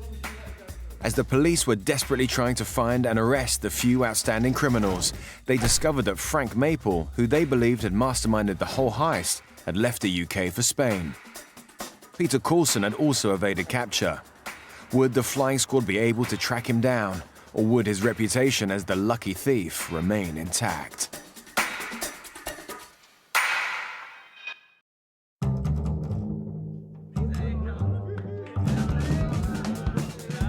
Having stolen £8 million worth of cash and jewels from the Bank of America, the robbers had managed to make British criminal history. But the flying squad was quickly drafted in to investigate the crime and bring those responsible to justice. Detective Chief Superintendent Jack Slipper headed the operation and quickly made several arrests, including inside man Stuart Buckley, Chief of Staff Jimmy O'Loughlin, and expert safecracker Leonard Minchington. But Peter Coulson was still on the run. We had information from a grass that Coulson was ringing two girlfriends in North London. Coulson was using a public telephone box somewhere in Knightsbridge, and he was ringing these two women at least 2 or 3 times a day, and always between the hours of 10 a.m. and 2 p.m. So as a result of that information, we covered some 20 telephone kiosks, all in that area. And it just went on, 10 or 12 days we were doing that. Very, very boring job. On about the 12th day, or the last day, we're making our way back to the office, back to West End Central, and we're driving past Harrods. As I used to work that area, back in my mind, I had this telephone box. I thought, I don't remember seeing that telephone kiosk in the game plan. Just as Reg had thought, the telephone box was there. As he and another police officer called Guy approached the kiosk, they could make out a figure in the phone box. We had information that Coulson was not going to be taken easily, which to us meant he could be armed. And if he was armed, he could be dangerous. As we were approaching the phone box, yes, I was feeling a little bit sort of, what the hell am I going to do? Because I do not remember in my firearms training being taught or given guidance on how to take an armed person out of a telephone box. So I thought, Jesus Christ, Reg, what are you going to do? Make your mind up. Are you going to take this guy out or not? Guy opened the door, wide and quick. I dashed forward, grabbed this guy around the neck with my left arm, threw him down on the pavement, took out my .38 Smith & Wesson, stuck it in his ear and said, Peter Coulson. You're nicked. With Peter Coulson finally caught, the criminals were formally remanded in custody and had to appear before a judge at Marlborough Street Magistrates Court. O'Loughlin was quite a savvy chap by the seams of things. When he was at Marlborough Street Magistrates Court, he had appeared up for a remand hearing. What happened in those days was that you would join your lawyer outside, your barrister, and be handed your papers and your files and explain what was happening before being led to a police van. He was handed his papers, and as he was led away, he nipped into a toilet whilst the other members of the group carried on their way to the van. When O'Loughlin returned from the toilet, he was surprised to discover he was alone. With a great deal of gusto, walked confidently the opposite direction back towards the courts. Inevitably, someone involved in a crime like this has to be cocky. They have to be self-assured. They have to be the kind of person who really believes that whatever they do, they can pull off.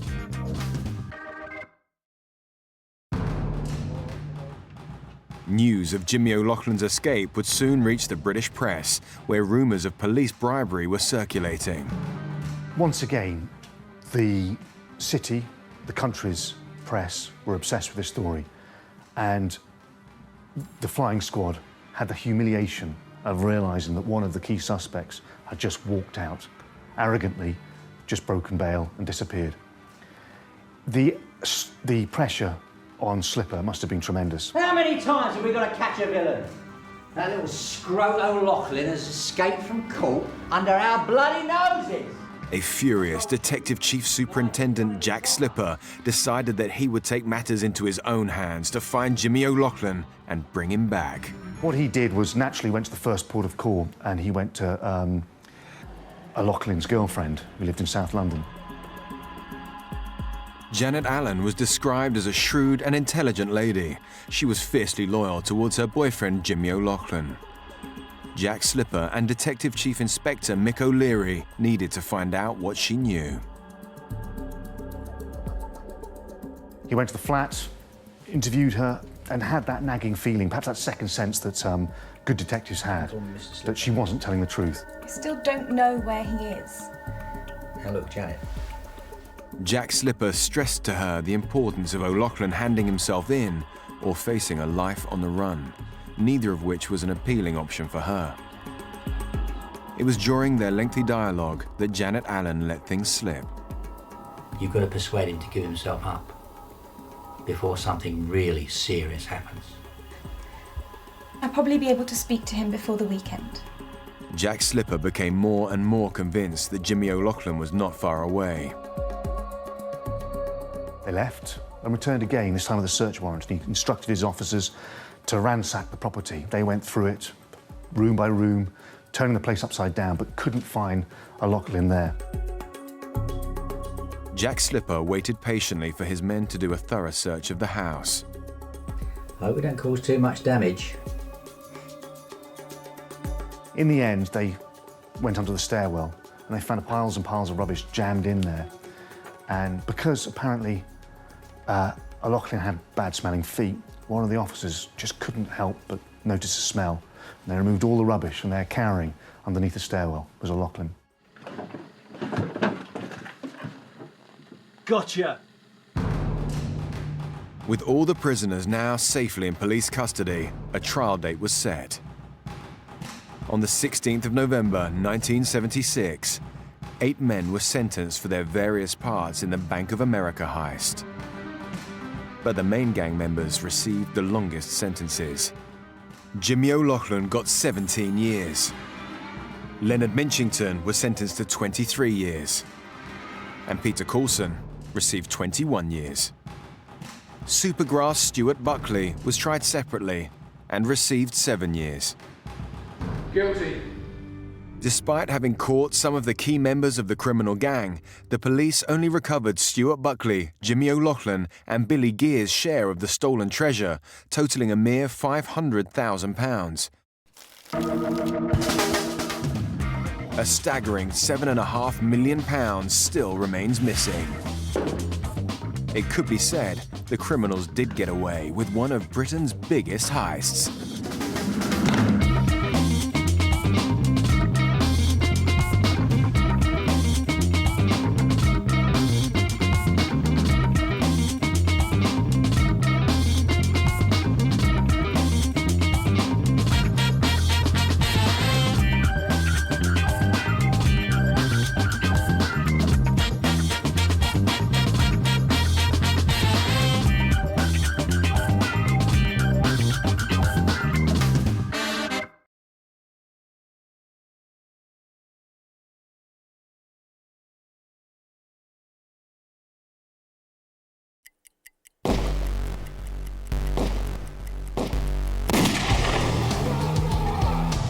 During a 2-year reign of terror across the UK, a gang of ruthless robbers targeted high-security depots and cash-in-transit vans.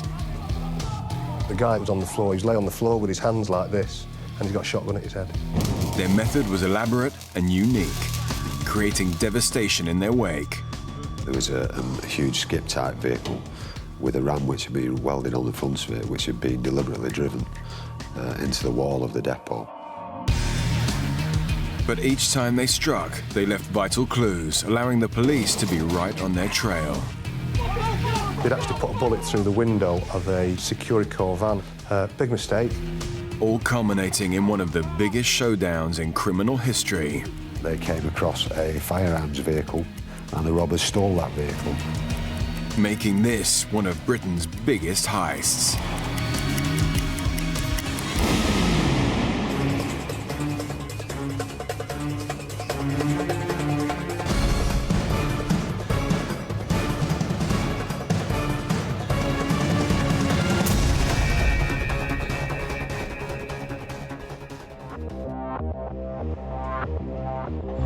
The 19th of October 1995, Heist, Salford.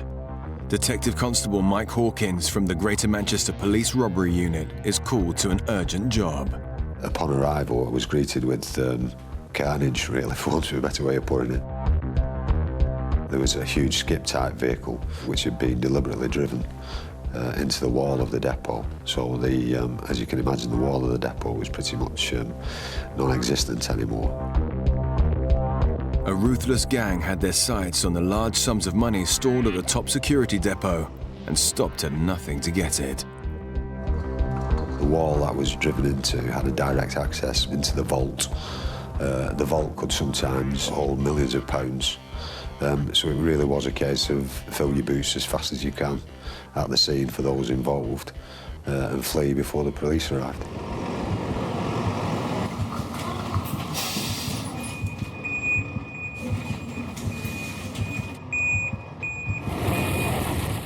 Three armed men went into the vault. The staff were terrified. One man got a sawn-off shotgun put to his head, and they're shouting at him. And there's no need. It's just totally pointless violence. The men were frightened, they were compliant, and the staff were on the floor, they weren't doing anything. And then one of them put a bullet through the roof.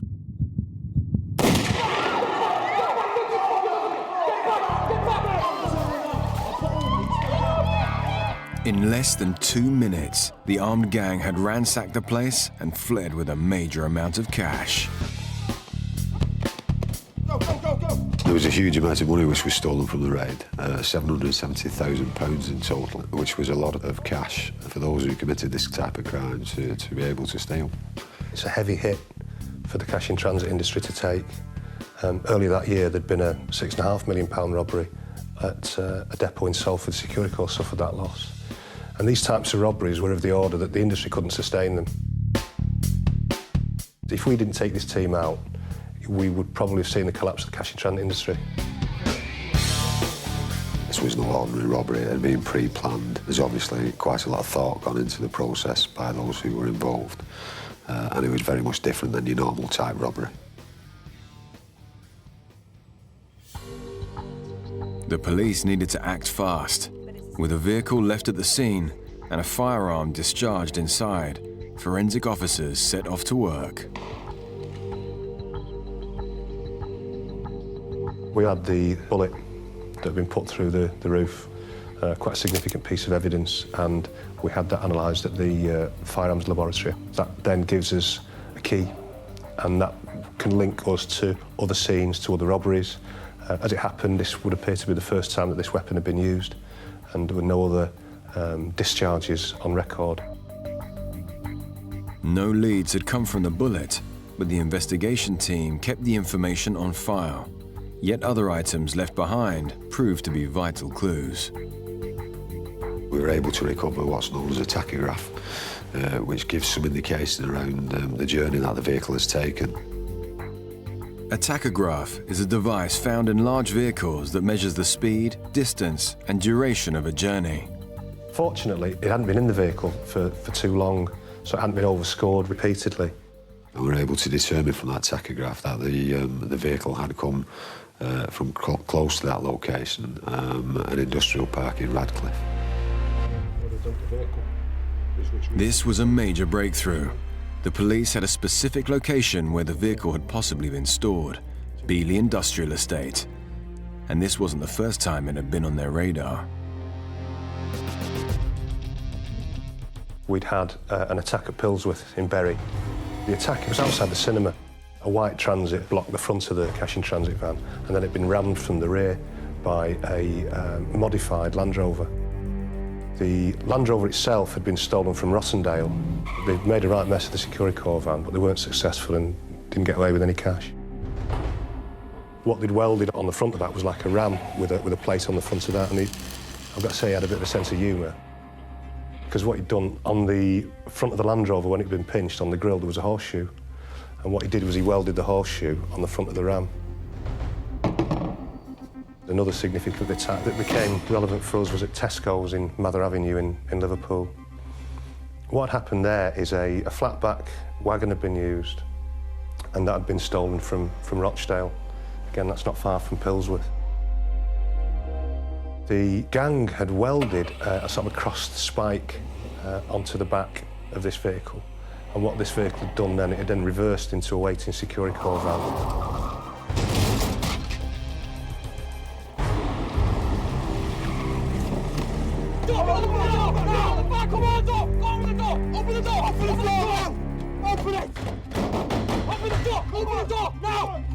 And in the cab of this was a tachograph. So what the scientists did then was then piece together the journey that this vehicle had taken over those intervening days. They were able to take us to an industrial estate in Radcliffe, Beeley Industrial Estate. So evidence from 2 previous robberies in Bury and Liverpool linked back to this place in Radcliffe. These small units were now of major importance to this growing investigation. And another aspect of the robberies was recurring each time. What we found was another significant feature was that there was an M-Series BMW used as the getaway vehicle, and that vehicle was later found abandoned in Garston in Liverpool.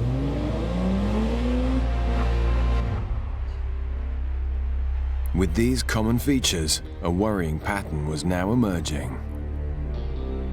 We were aware that there was a potential for a series developing here. We'd had an attack at Pilsworth in Bury, not far from the industrial estate. We knew that they'd stolen a vehicle from Rochdale. Again, that's not too far off. And we knew that they were using a venue to house these vehicles in. You can't just stand on the street welding a ram on the front of a van or a Land Rover. Somebody would probably ring it in because it looks suspicious. So to actually have a potential venue for us was quite exciting. Now the business park was a main line of inquiry, thanks to the tachographs found at Salford and Liverpool. I can't tell you how significant Beeley Industrial Estate was to us at that time. But the large estate housed many businesses, so honing in on one particular base could prove to be tricky. There was lots of different industrial units on there, lots of different types of industry taking place in there, some small units, some big units. Any one of them could have housed a vehicle, any one of them could have been used for welding. And we couldn't let the robbers know that we were actually not far off them now. Had we started to make open investigations at Beeley Industrial Estate, whoever they were using on that estate would have told the robbers and they'd have moved. And our task now was to actually see what else we could get with a view to identifying the unit that we're using, then we could start mounting technical attacks upon them. One wrong move could blow the operation before any further intelligence was gathered. But gradually, information directed them to a specific area.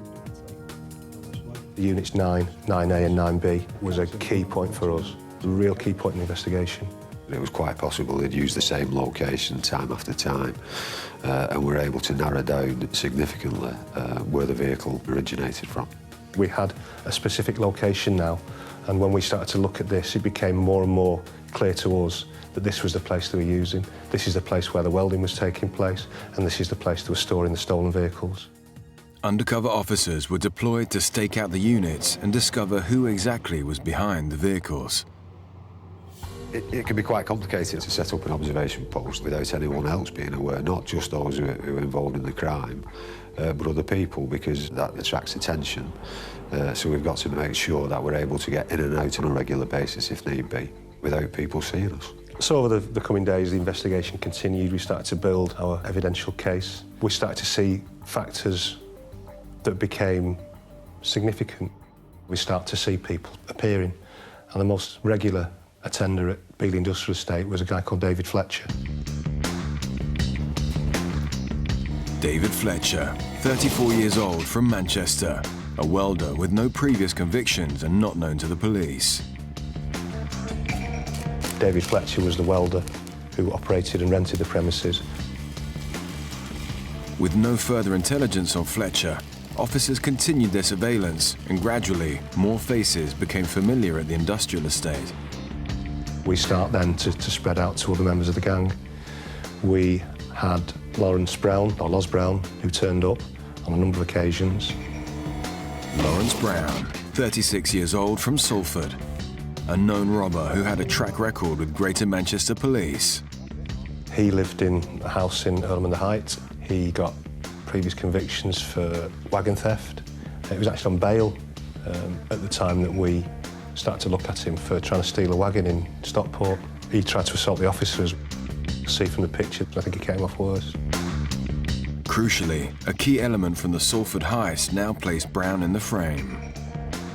We had the BMW that was the M series that was abandoned near Lawrence Brown's house. This vehicle was picked up and became vital evidence. Officers also discovered that the HGV used in this latest robbery had been stolen from Swinton, just a few miles from Brown's house. Now, two local lads, Brown and Fletcher, were in the officers' sights, but more intelligence was needed and time was running out. And we start to drill into the detail around them. You start with where do they live, who do we know that visits them, what can we gain by watching the house, who's attending at the house, what phone number are they using, who they're ringing, who's ringing them. And then you start to branch that out, and that's where the investigation led us into Graham Dorian. Dorian was actually the brother of Brown's common-law wife. Graham Dorian was a 32-year-old local lad with a criminal past. Graham Dorian is from Salford. He was a boxer and trained in local gyms. No obvious means of support, no obvious means of income on benefits, and was regularly seen at the Brown household. Loz Brown and Graham Dorian spent a lot of time together, appear to be quite good friends. Surveillance now flagged up 3 men from Greater Manchester who clearly knew each other. And delving into phone activity uncovered a deeper network. We did come to use cell sighting. What you could do was, as people tracked across the country, their phones would give an electronic handshake to different cell sites in the same way that a piece would move across a chessboard. And this cell sighting was to highlight a lot of activity coming from certain phones 30 miles away in Liverpool. One phone linked to Kevin Kennedy, a 27-year-old with previous history for robbery. Kevin Kennedy, he lived on an estate in Speke. He, again, no visible means of support, no income. We also then had a guy called David Hill who kept featuring on the phone billing that we were looking at. David Hill was a 46-year-old previously known to Merseyside police. Couldn't quite understand what his involvement was to start with, and he lived in the sort of south side of Liverpool. Officers now had a link between 3 Manchester lads and 2 Liverpudlians, but separate gangs associating together was rare, if not unheard of. Then another man came onto their radar. Andrew Scroggy, a 28-year-old previously known to police. Scroggy was a Birmingham lad who was very much linked into David Hill and the Liverpool side. And he did feature at Loz Brown's house on one occasion, and we saw him in and out of the garages. They had a couple of lock-up garages in Garston, which they also came to use to store stolen cars in that, and we had him and Kevin Kennedy going to and from the garages. Certain men were now identified, and a link was emerging between Manchester, Birmingham, and Liverpool. I've never seen a gang since operating this way. It's very rare that you get gangs which come together, if you like, from 2 different or 3 different parts of the country, even Manchester, Liverpool and Birmingham. The whole setup of the gang, the way in which they operated, was completely unique. But police still had nothing more to go on other than phone records and association from the surveillance conducted. Yet officers could tell things were gearing up again at the units. We saw a skip wagon going in. That straight away puts us on our alert. We don't know what they're doing with it, but we're looking at a team that modifies HGVs. For our money, it was going to be used in an attack. and that's what they were building to. So we start to build forward, we start to stand to. As we're building to look to, do we need to arrest, should we be going in under a warrant? We've got the premises under observation and the skip wagon comes out.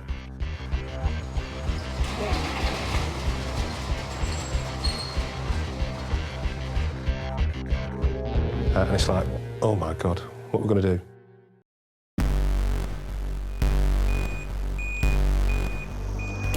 A prolific gang of armed robbers have stolen almost £1 million from a security depot in Salford and attempted at least 2 more heists but failed. Greater Manchester police are watching their every move and biding their time. But the thieves are on the go once more, and this time a depot in Bolton is their target.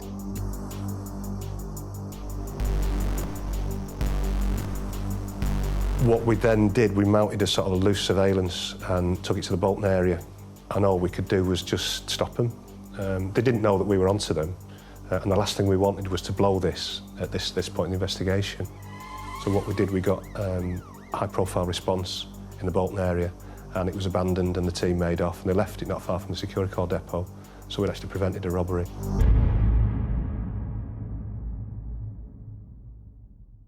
Again, we had significant recoveries in relation to the skip wagon.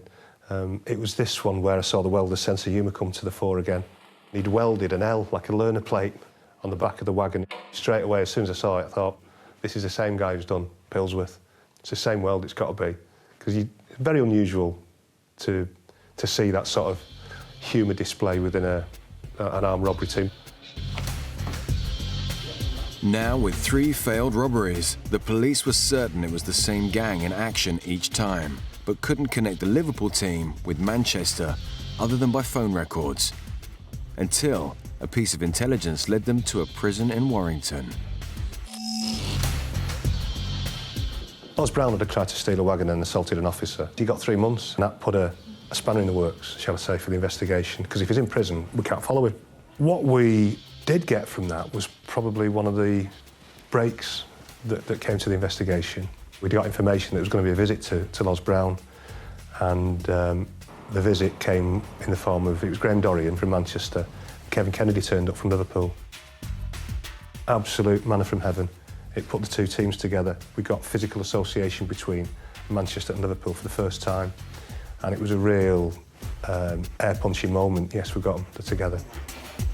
We liaised on a regular basis with Merseyside Police, but we also worked quite closely with the National Crime Squad. But it was a balancing act, really, around what we could tell other forces and even certain members of our own force to make sure that the information which we knew was kept as sensitive as possible. The team were now linked and on camera, but still needed to be caught in the act. Brown comes out of prison, and we see them start in the process of setting up what appears to be like a scaffolding firm. And then we have Brown and Dorrian, Lawrence Brown and Graham Dorrian, go to Liverpool. No sooner is Lawrence Brown out of prison, the gang seem to be organising yet another job. They drive off, they get on the M6. We thought they were going to London, perhaps to do a bit of work. Might have been to do with the scaffolding, didn't really know. Got to Birmingham and we pulled the surveillance. As officers stood down, Brown and Dorrian made their way down south for the weekend. Saturday morning, I was at home, I remember it.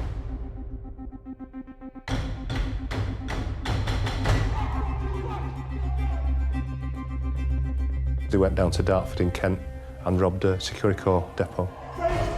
Got £440,000.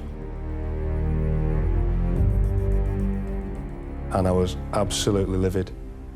We'd missed a real golden opportunity, a real golden egg that had gone. And if we'd been with him, we could have had him.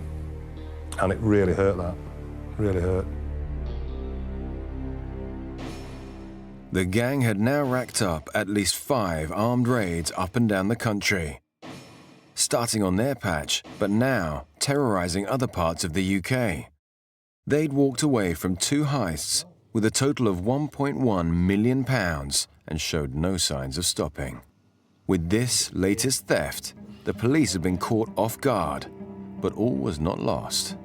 They'd actually put a bullet through the window of a Securicore van. Big mistake for them, because that helped us to forensically link them to the robbery at Heist. Same gun, same bullet, markings. And the phone traffic painted a very interesting picture. The first thing we see, and it's quite comical really, is after the robberies, they're on the way home, they all start ringing their wives and partners and girlfriends. But we didn't have the cell sighting as evidence, it was intelligence, and that was a frustration for us. That would have probably nailed the hats on. It's fair to say that the gang had grown in reputation and size by that time. Obviously, they'd been committing these offences, and we were somewhere 2 years down the line, I should say, which gives you an indication of how professional they were in respect to the robberies that they were committed as well, because by that time we'd pretty much identified who the individuals that were involved, and it was just a matter really of catching them, if you like, in the act. Resources are pulled in from all around the country to get more intelligence on the gang and step up surveillance. And before long, another twist appears. They were following Brown, and he drives down to Butte Street, which is not far from the Heist depot that they'd robbed in Salford. And as the surveillance officers are watching him, he gets out of his car and he climbs on the roof of what appear to be an industrial premises that are actually to let. And he pulls some of the shuttering away from the side, and he goes inside. And this is like, well, what's going on here? As it happens, Fletcher was coming to the end of his lease. I think he was behind with his rent as well, which was a problem for him. He had quite significant financial problems at the time. And then they actually came to lease it. Fletcher leased the unit, and the robbery team relocated to Heist, to Butte Street. The gang now had a new base, suggesting the intention to continue their crime spree. Officers needed to know their next plan and be one step ahead, so special measures were resorted to. So we started to do our own covert entries he'd been in, so we decided we'd go in and have a look as well, all properly warranted. And we actually installed various cameras within the premises. But with this covert operation came huge risks. We got a bit concerned when you start leaving hard copy devices in places. You've got risks. Brown actually came right up to one of them, and we thought he was going to swallow it. He got that close to it.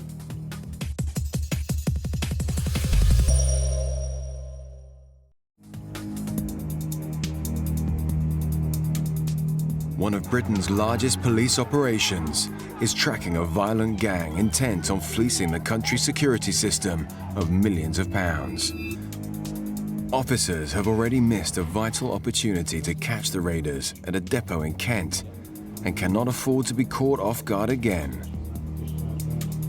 Now the cunning team are in their sights, but to bring them down will take major resources, particularly at the hub of the criminal network.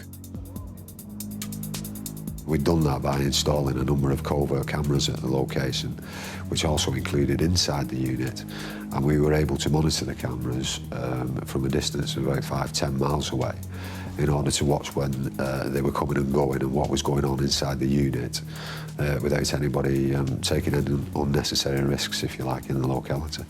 We got a bit concerned when you start leaving hard copy devices in places. You've got risks. And we decided that the chances are that if we leave them there, they might get found. And if they get found, we've had it.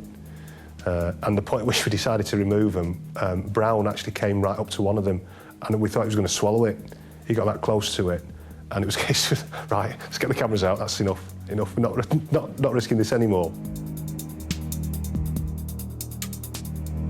Officers had come within inches of being discovered, but despite having to pull this part of the operation, the footage captured told an incredible story.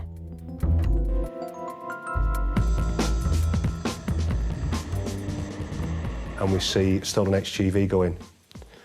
So we keep monitoring the progress on this, thinking, right, they're at it again. This is going to be the next robbery vehicle. They paint it, and we keep going and having a look at what's going on. and then they start to rip the floor out of the inside of the back, exposing the cross members. And then what we see being built slowly over a period of days is a ram, a telescopic ram. They'd repainted it, I think they'd repainted it white from blue. You could pull the roll shutter door down and you'd be none the wiser. Lift the roll shutter door up and you can pull the ram out and you could put locking pins in it. And there you had an effective and viable device. And taking no chances, undercover officers continued the surveillance once the cameras were removed. We'd have specially trained officers to get into premises and gather evidence. We'd have a layer of protection around them, and then what they'd do, they'd go in and they'd take photographs, they'd record their observations, they'd take pictures of the ram, and they took pictures of the van, general pictures, and so that when they were coming back to us to tell us what had happened, it was like, yeah, and this is what we've seen. Very rare for you to actually witness an offence taking place. What's even rarer is to be in the position that we were in, where we're watching them prepare, and the evidential opportunities that we came across there were huge. For weeks, vital information was fed back to the robbery unit, and it was clear preparations were being made for another hit. Then Mike and his team received crucial intelligence. We had an indication that they were about to commit a further offence in Poole in Dorset.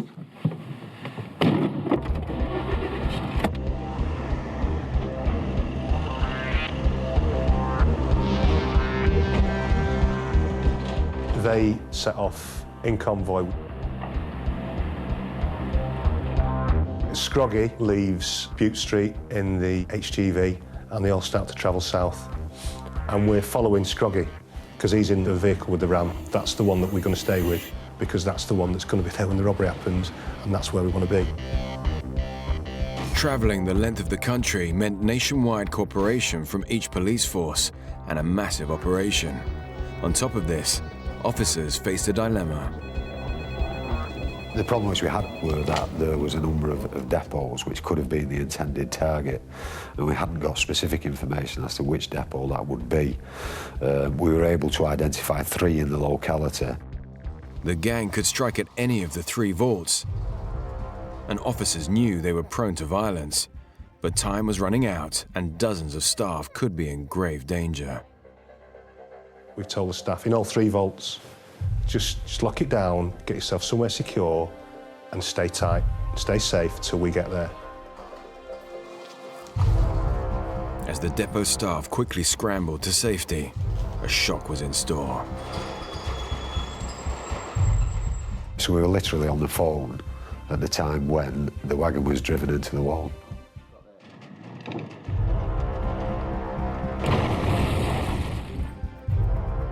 We have one of our officers on the phone, and in the conversation you can actually hear this shuddering crunch as the wall gets breached, and you can hear the panic in the employee's voice. The penny's dropping, this is happening, and it's happening here to me. Terrifying place to be in, but he was safe, he was perfectly safe where he was. The member of staff was incredibly surprised as to what was happening and the fact that he got a police officer on the phone who was describing the events that were going to happen to him at the time they were actually happening. The 3 robbers go in, one waits outside in the M-Series BMW. Well, the unfortunate thing for them was they were greeted with nothing. Much to their surprise, there were no staff on the premises, and to some extent we've been able to secure the money. So having gone to all the trouble of driving all the way down to Poole in Dorset, driving the wagon through the wall, they were left with absolutely nothing, so I should imagine they had a rather look of surprise on their face. And they try to get into the vault. They can't because it's all been locked down. And then you hear a rapid succession of gunshots.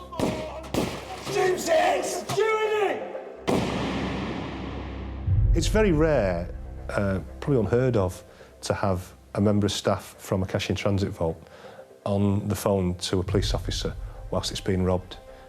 Virtually, I've never known it happen before, and I doubt I ever will again. Despite a futile attempt to shoot the lock from the vault door, there was no way of getting to the cash. Empty-handed, the ruthless gang were now within the premises, and it was time for the police to close in. What we're doing at this time is the resources, the firearms resources have been mobilised, and they're starting to be called in to actually confront these men with a firearms team.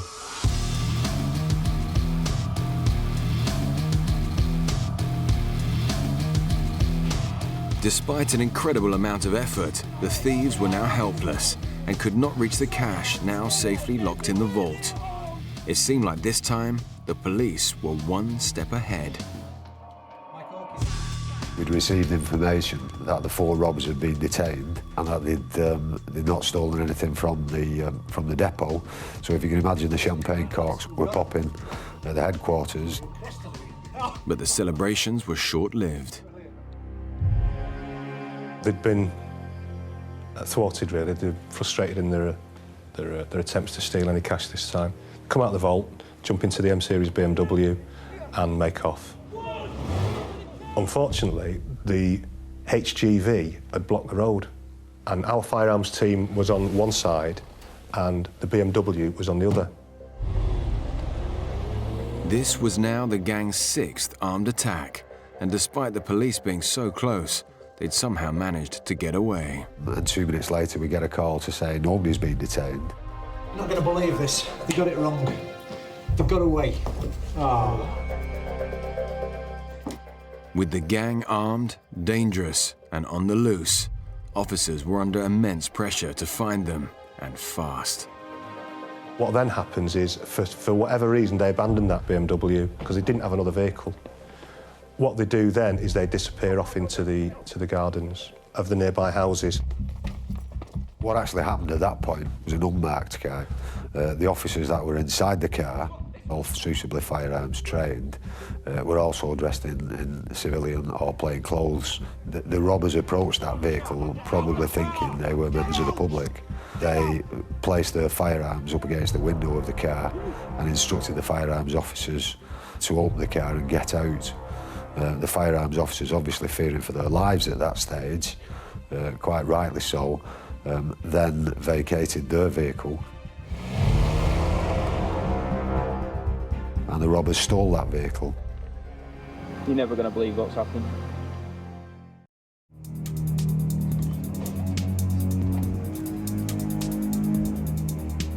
Greater Manchester Police are in the throes of bringing down one of the most prolific gangs ever to hit the UK.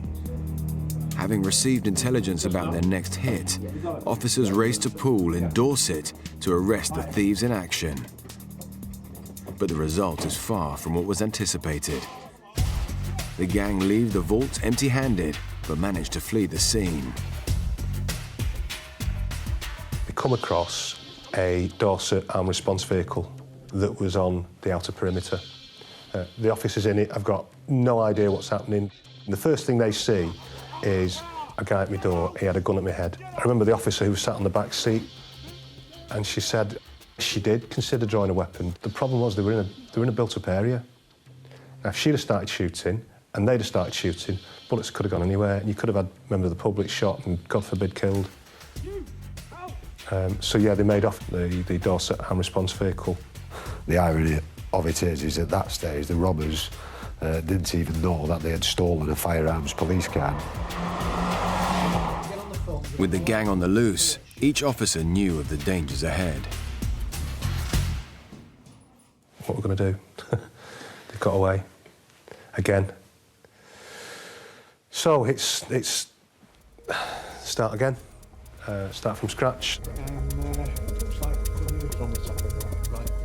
We felt incredibly disappointed, as you'll appreciate. This had been an investigation which had been running for years, and to think for 1 minute that everybody had been arrested, and then to find out 2 minutes later that nobody had been arrested and they'd kidnapped a firearms car was incredibly disappointing for the investigation. It's fair to say at that point that the cavalry were turned out. We had marked police vehicles which were swamping the area around Poole and Dorset. The police helicopter was sent up to conduct observations. And we were able to ascertain in a reasonably short space of time that they'd abandoned the firearms vehicle and we're now in and around the south of the UK on foot. Teams of officers scoured the south of the country to locate the robbers. Sometime after the robbery had been committed on that evening, we were able to ascertain through CCTV that two of the individuals who were responsible for the offence, Lawrence Brown and Graham Dorian, had found their way to Euston Station in London. With this lead, it was critical for the police to consider their next move and close in at the right moment. And it was apparent at that stage that they were making their way back to the northwest, and it was highly likely that they were going to do that by catching a train at Euston to Manchester. So we tried to get ahead of the game again and see if we could deploy firearms officers. Problem which we had was the train was due to arrive on a Friday night around 11 p.m, which, as you can imagine, is a very busy time, so it wasn't possible to deploy firearms officers. They are watched very closely. We note that they're carrying 2 holdalls, one each, quite bulky holdalls.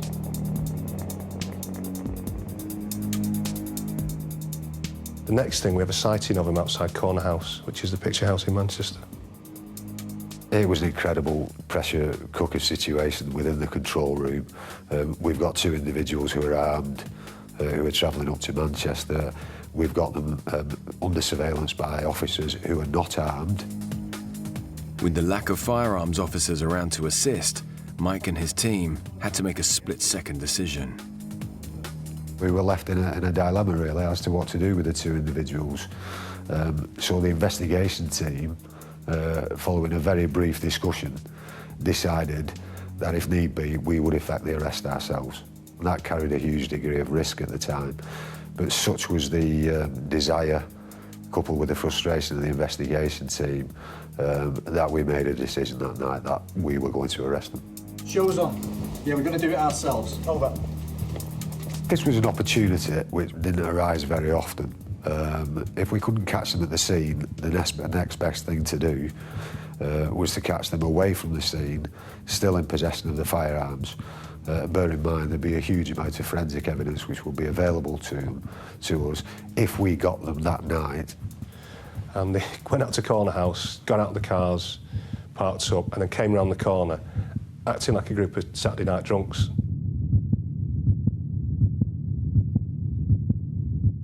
And it literally happened in a matter of seconds.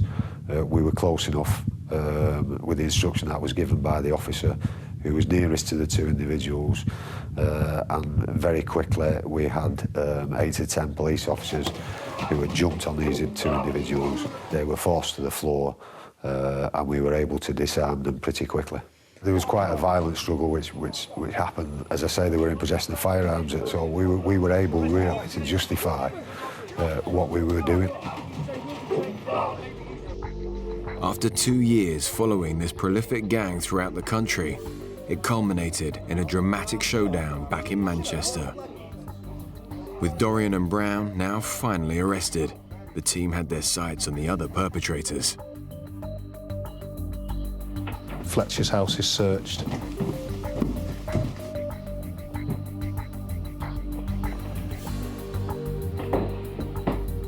And not only have we got him on surveillance of the 2 units, we've actually got a sketch, you know. He's got a drawing of the ram he's constructed, hand-drawn by him in his house. So get out of that one, you know.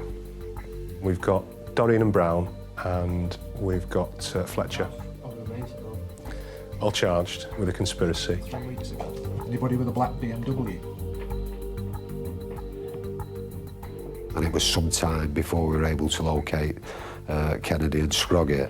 For the record, you're saying no. So Scroggie was eventually detained overseas, and he was brought back to the UK to answer the allegations. Pictures that show you. Nice. Kevin Kennedy had fled to Amsterdam. As officers liaised with the police in Amsterdam, 4 of the gang members went on trial. We went to trial in that November of 1996 with Dorian, Brown, Scroggie and Fletcher. Fletcher pleaded guilty at the outset. I've got a photograph of him. 2 years and 6 violent attacks on, 4 of the gang were found guilty of their crimes. Lawrence Brown received 20 years imprisonment. Graham Dorian, 16. Andrew Scroggy, 12, reduced to 10 on appeal. And David Fletcher, 5 years for their parts in the robberies. Now, the mission was to find the rest of the elusive gang and recover any of the missing millions. We had a breakthrough really towards the end of the criminal investigation as to what they were doing with the money. We start to see that they're all getting huge cheques, 20, 30,000 from bookies. So what's all this about? They can't all be successful gamblers. Yeah, Steve, it's Mike. Listen, I think I'm onto something with these money transfers. Before long, another man entered the frame. Jason Metcalfe, a 24-year-old money launderer from Aintree who had connections with the side of the gang in Liverpool. He was a compulsive gambler, but he would bet on short order events, football matches, cricket matches. He would place accumulators. And although he was still losing, wasn't losing an awful lot, and he was losing approximately 10 to 15%, which, as far as a launderer is concerned, is highly efficient.